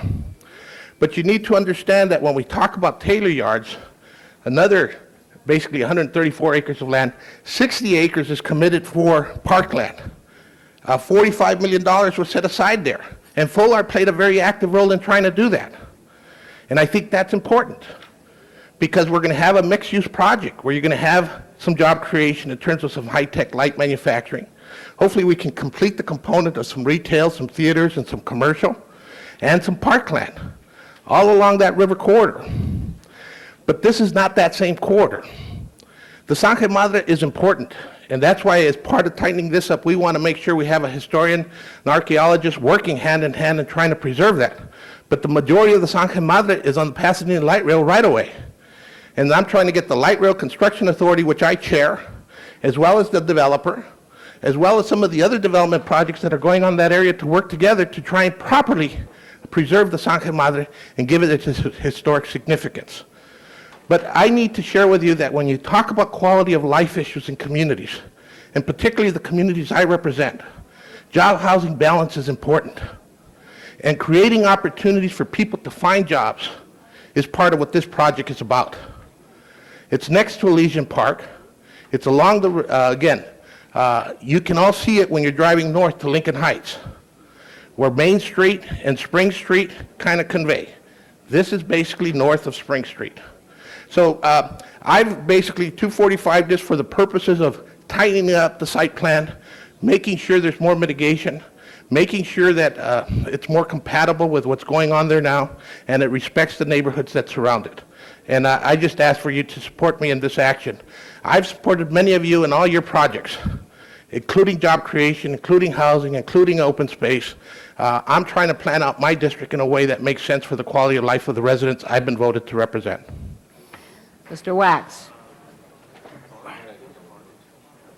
Well, this is difficult because Mr. Hernandez has been supportive of projects in my district, and I'm certainly going to support the amendments he has here because I think that's probably the best deal he was able to cut.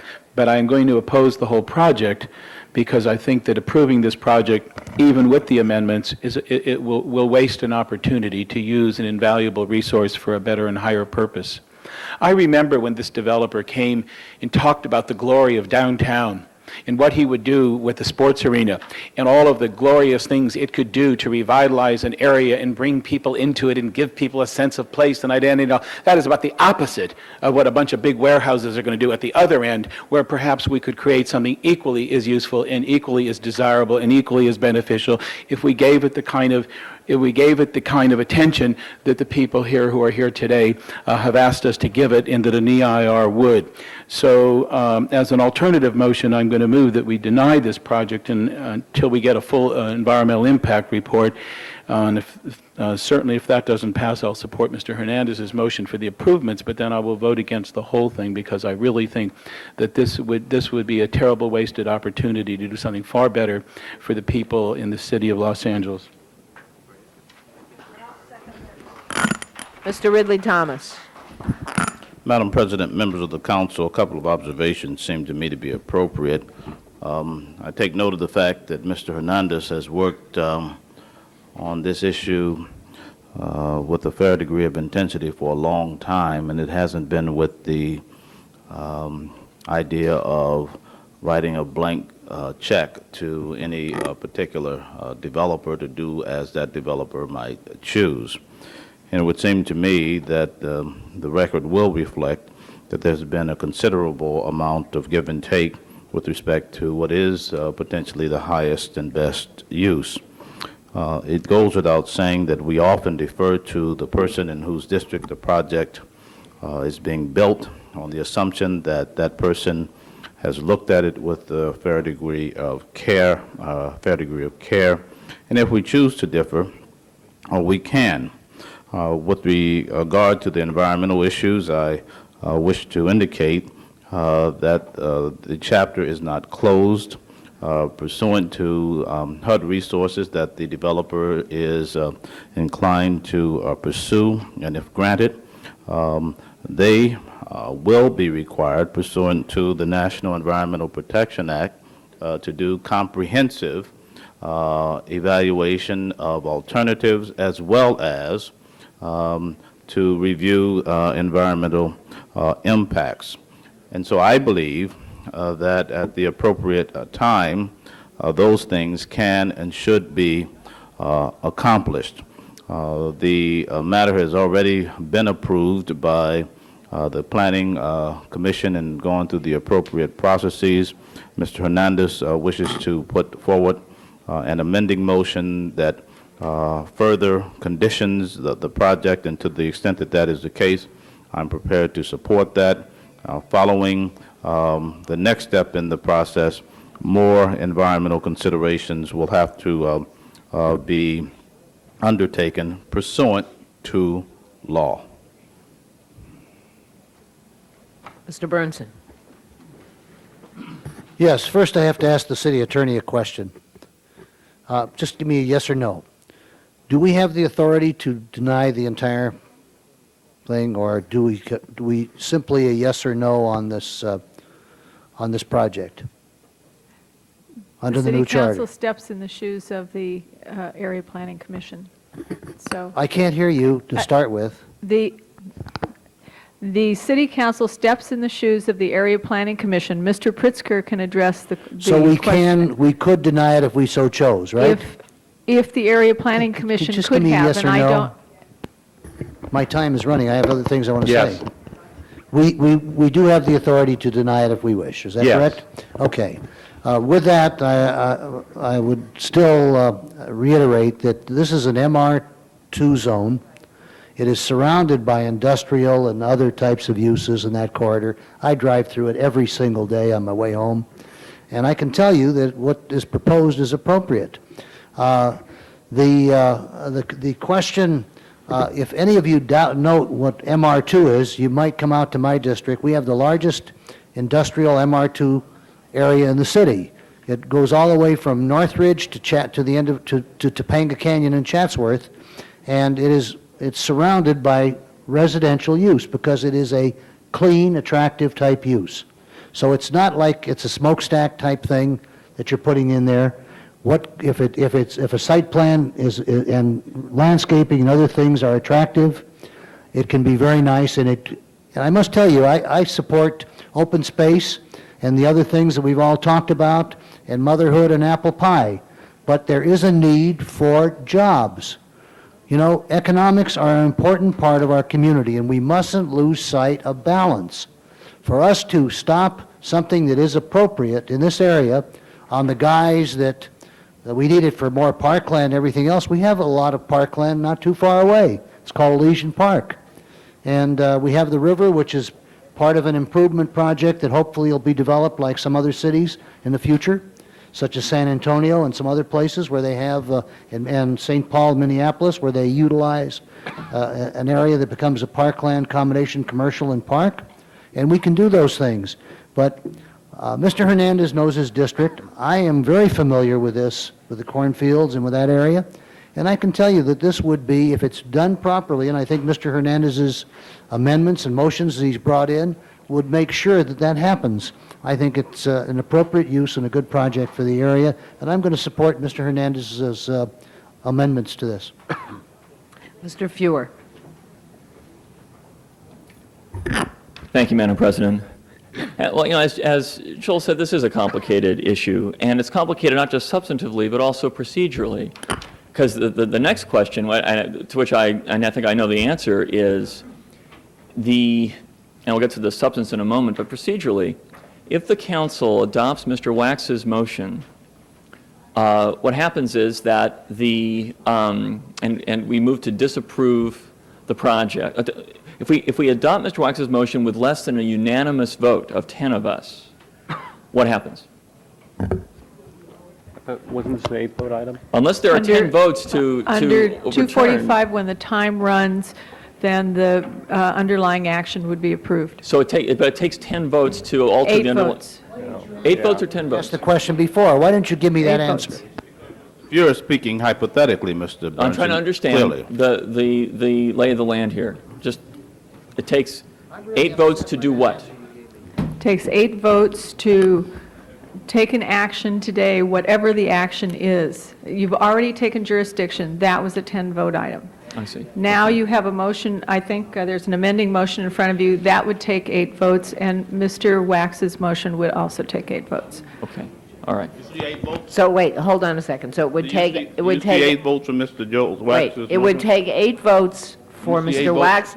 I'm Excuse me, going there. Excuse me a second. It would take 8 votes for Mr. Wax's motion to substitute, to be substituted, right? Then it would take 8 votes for, if it passed, it would take 8 votes to adopt the motion. If it did not, if we did not get 8 votes to substitute, Mr. Hernandez's motion with the amendments, or the amending motion would also take 8 votes. All right. Oh, is that correct? Yes. That's Okay. correct. All right, All now right. we're back on your turn. Okay.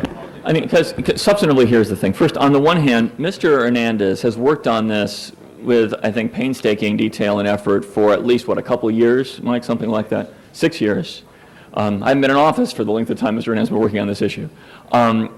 And the point that has been made that jobs are critical to this area is obvious. Jobs are critical. And Mr. Hernandez and I haven't had a great amount of conversation about this, but Mike is also discussing how he's really trying to rearrange the location of a lot of these jobs in his district to alleviate some of the burden on a nearby residential area and use this as sort of a safety valve to redirect those jobs to a more suitable location.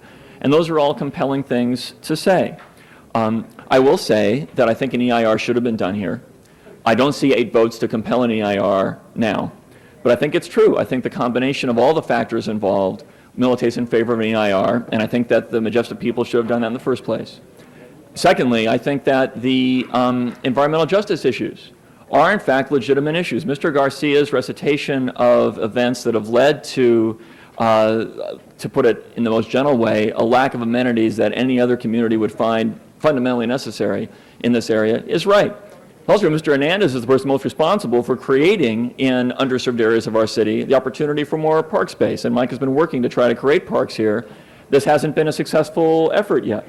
I don't think, I can't speak for Mr. Hernandez, but I think based on our conversations, it's not as though Mike has said we should reject parks in favor of jobs. Mike's been trying to find what other alternatives might exist, and so far there aren't a lot of other choices that are practically on the table, I think, from what I can gather.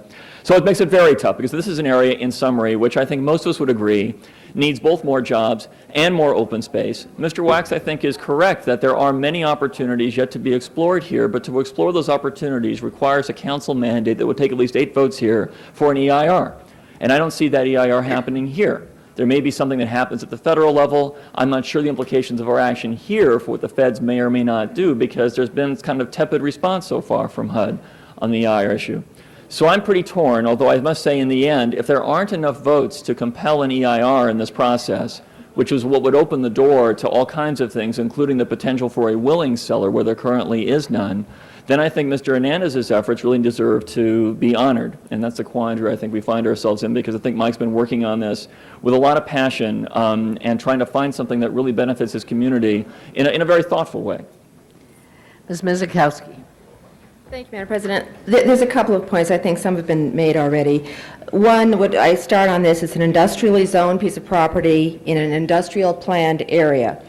And all we have before us, as was before the Area Planning Commission, is a site plan review. Site plan doesn't authorize a whole lot of discretionary readjustment. It's a very narrow focus. For those who are concerned about the EIR, for an industrial use in an industrial zoned area, under density is appropriate, no special discretion. We've looked at other projects like that, and Mr. Brinson is familiar with a whole lot of industrial zoned area in his district. We also have it in District 7, where there is the GM plant. And the GM plant, industrial use, industrial zone, industrial plan, we've done a lot there without an EIR, just under site plan. So this is comparable to that. There's another point, though, and then on the Prop 12, in terms of park, we would all love to put almost all of Prop 12 in all of our districts. And clearly those areas that need most parks need to get the most proportion of it. But even so, Prop 12 isn't going to be available to buy all the land we would like to build, so we have to make some judgments. But there's another thing that hasn't been raised here, members of the council. This is, I think, the first case that we are taking jurisdiction of an area planning commission. We, very much in the new charter, said things should be left at a local planning level. That area planning commissions, maybe as much, if not more, than our neighborhood councils, is going to be that judgment that is imparting neighborhood local issues. The vote on the area planning commission in approving this was 4-1, and the reason the one person voted against it is that he was just newly appointed and hadn't had enough time to learn it and know it. So you had 4 members of that new local board in this local area planning commission saying this was acceptable. I think the adjustment that Mr. Hernandez is making is consistent with that, making fine-tuning, but not overturning it. And I think we ought to be very cautious about overturning, as the City Council, an action by those area planning commissions, which are now that local group, without really strong information that they aired. And I don't think we have that in front of us, and I support Mr. Hernandez's motion. Mr. Wax. Mr. City Attorney, do we have the authority to require an EIR? Yes. Thank you. Mrs. Walters. Thank you, Madam Chair. I had not planned to speak on this issue, but I think that the need for a full EIR is apparent, and that does not ignore the hard work that Mr. Hernandez and the years of work that Mr. Hernandez has put in on this. Having similar problems in the district I represent, I clearly understand how difficult it is to redevelop, how difficult it is to get somebody in with willing to assist in that process. And I commend Mr. Hernandez for doing that. My concerns go to not having a full EIR on a site that is begging for it. I had a lot of exposure to the site when I was a member of the school board, and the school district was looking at it. And so I may have a little more information than, and I emphasize little, more information than some of the other members here about it. And I just feel very strongly that the operation would benefit from a full EIR, and I'm concerned about the development itself. Warehouses don't create a lot of jobs, not in this day and age with automation and what have you. But the river there is something that can be reclaimed, and we would hope to do that and build on that a vital community that has more than warehouses on it. Mr. Ridley Thomas. Well, Mr. Hernandez is the other speaker and would like to close. So, all right, are we all agreed, Mr. Hernandez, to close? And I just want to close and address some of the questions that my colleagues who are calling for a full EIR went through. First of all, in going through the Mitigate Native Declaration, the city attorney's office participated with it and will tell you today that this is a defensible action. I mean, the document before us, the city has to defend as part of a lawsuit. And so at that time, it wasn't required that a full EIR. We've basically declared that a full EIR isn't necessary because the negative deck has been. Yes. Okay. I just wanted to answer that question. Two, Let's just show that Mr. Holden has returned. Correct. And in Go ahead. regards to the warehousing, I wanted there to be a clear understanding that the site plan requires that 50% of this be light manufacturing. That is something we required because of the need of the job creation. But also the warehousing that is part of the project is small spaces, so that if light manufacturing could go into those spaces, that is what the incentive's for. We don't want to have a lot of space that doesn't create jobs. And the bottom line is we've designed the project that way. As an environmentalist, I need you to understand, and when I say that, I don't take that title lightly. One of the real concepts that we as a city have failed, and the region has failed in establishing, is the concept of jobs, housing, balance. Something that's happened in the inner city that basically is historically was wrong, but happened, is this mixed use, where you have the kind of zoning that basically allows conflicts between residential quality of life and job creation. And so I don't want us to lose sight of the issue of creating jobs next to where people live, the kinds of jobs those people can get. And that's important because now people don't have to hop in on a car and go to the light manufacturing zoning in Mr. Bernson's district from the inner city. Trying to create the kind of job that gives someone a salary that basically allows for the improved quality of life is important. Now, I don't have a lot of areas in my district that allow that to happen, and this is one of them. And again, when we put it in the empowerment zone, we clearly understood that. And when I talk about 62 acres, this is the 62 acres we're focused on, to allow that. I have sat at a Boys and Girls Club and been forced to stay there because of a toxic cyanide cloud on basically a furniture manufacturing firm that was next door to a school, where water fell into the chemicals and it created this cloud. We need to separate those issues. That's not the kind of jobs we're creating in this space. I just want you to understand that. But when we eliminate those jobs, those folks who were working there need a place to find a job. And if they can find a job close to their homes, they don't have to go into a car and create more pollution. So I just kind of wanted to address those issues because that's part of the overall concept we're trying to establish here. And I appreciate the comments of my colleagues. I understand this to be a difficult decision, but all land use decisions in the inner city are complicated because of all the competing interests. And unless you have a plan and you abide by that plan, you're never going to clear it up. Thank you. Okay, thank you. Now, the order in which we will take this up is the first motion would be Mr. Wax's motion to substitute, it's, the first question is whether to substitute Mr. Wax's motion. And I ask for no for vote. Mr. Hernandez's. No vote. All right, open the roll, close the roll, Tabulate the vote. 2 ayes, 9 noes. All right, so that failed. Now, the next motion is Mr. Hernandez's amending motion that adds all that stuff. And as for an aye vote? Open the roll. Sorry. Yes. If we vote for that, will we then vote on the site Yes, plan as yes. amended? Okay. Yes. I remember what you said. Okay.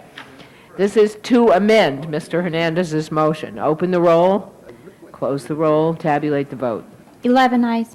That is approved. Now, Mr. Hernandez's motion as amended. Open the roll. There it is. Close the roll, tabulate the vote. 9 ayes, 2 noes. All right, that is approved. Thank you. As amended. Okay. Now, we have left... Yes, ma'am.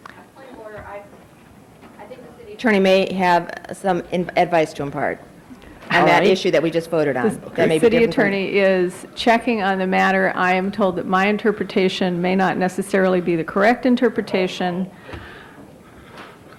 All right, why don't you and check on that? We will...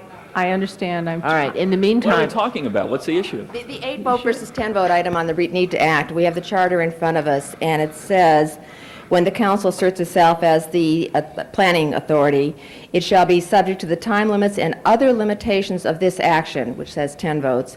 After bringing the matter to before it, it shall have the same authority to act on the matter as originally held by the Planning Commission. The question is the authority to act, but subject to the same limitations, which is 10 votes. Madam Chair, just as a point of order, so I understand the practical implications of this, I take it are that if it's a 10-vote item, that there may be, that those who voted against may consider reconsideration because otherwise you end up with a project that doesn't have mitigations and That Mr. doesn't have the Hernandez amendments. put on place. Is that what you're Okay. basically saying?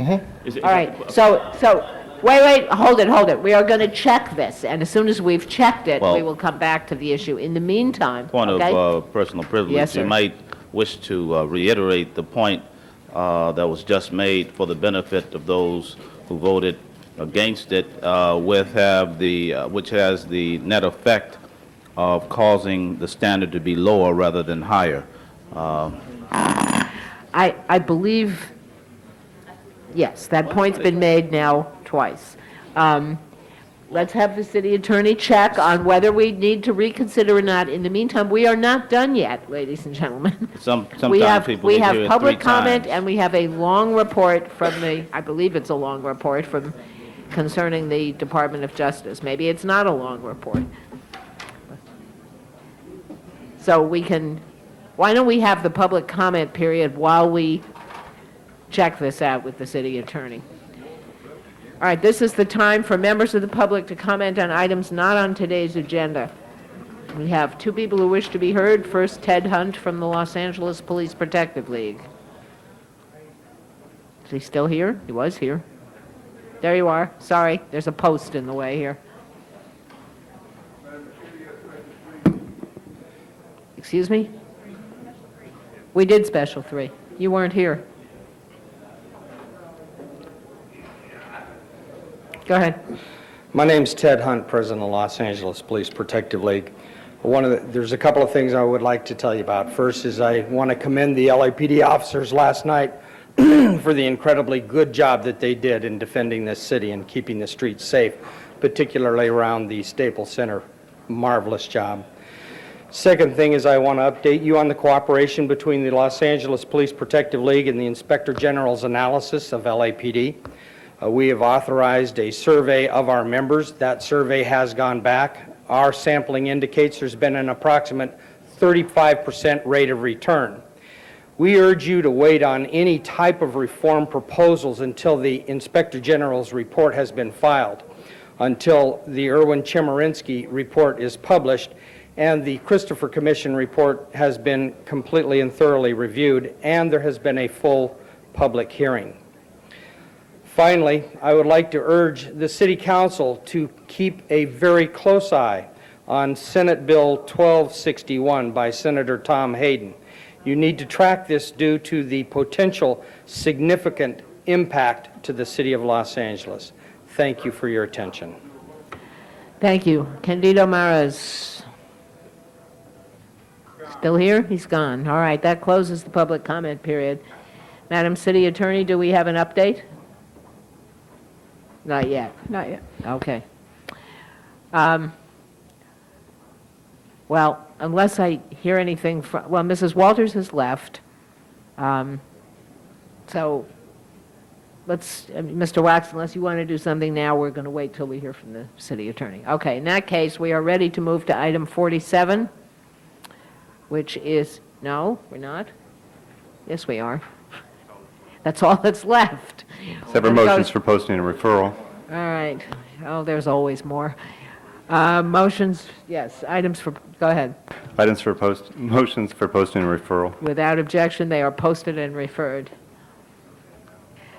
Do we have any excuses or anything like that we have to deal with? The desk is clear, except for item 47. Okay, item 47.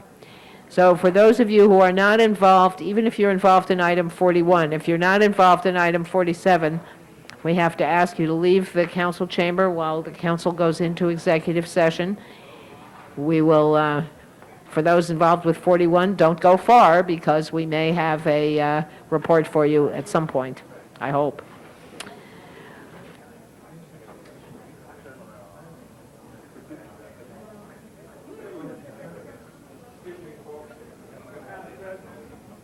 Mr. Wax.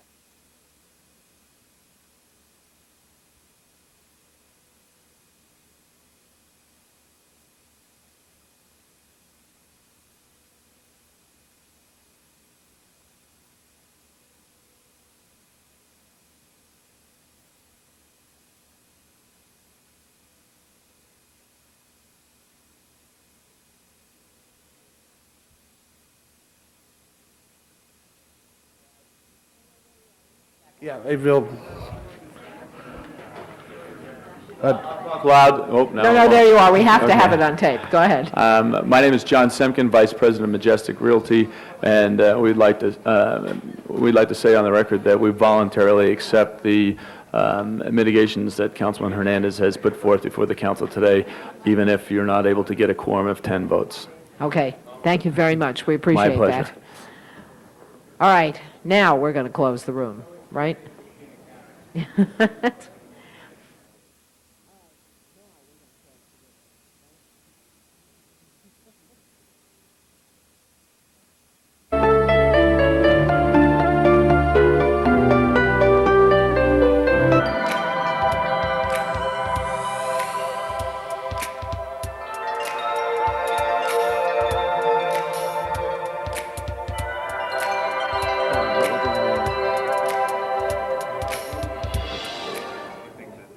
I think they've gone as far as they're going to go. Don't have it left on the desk. Okay, we're back.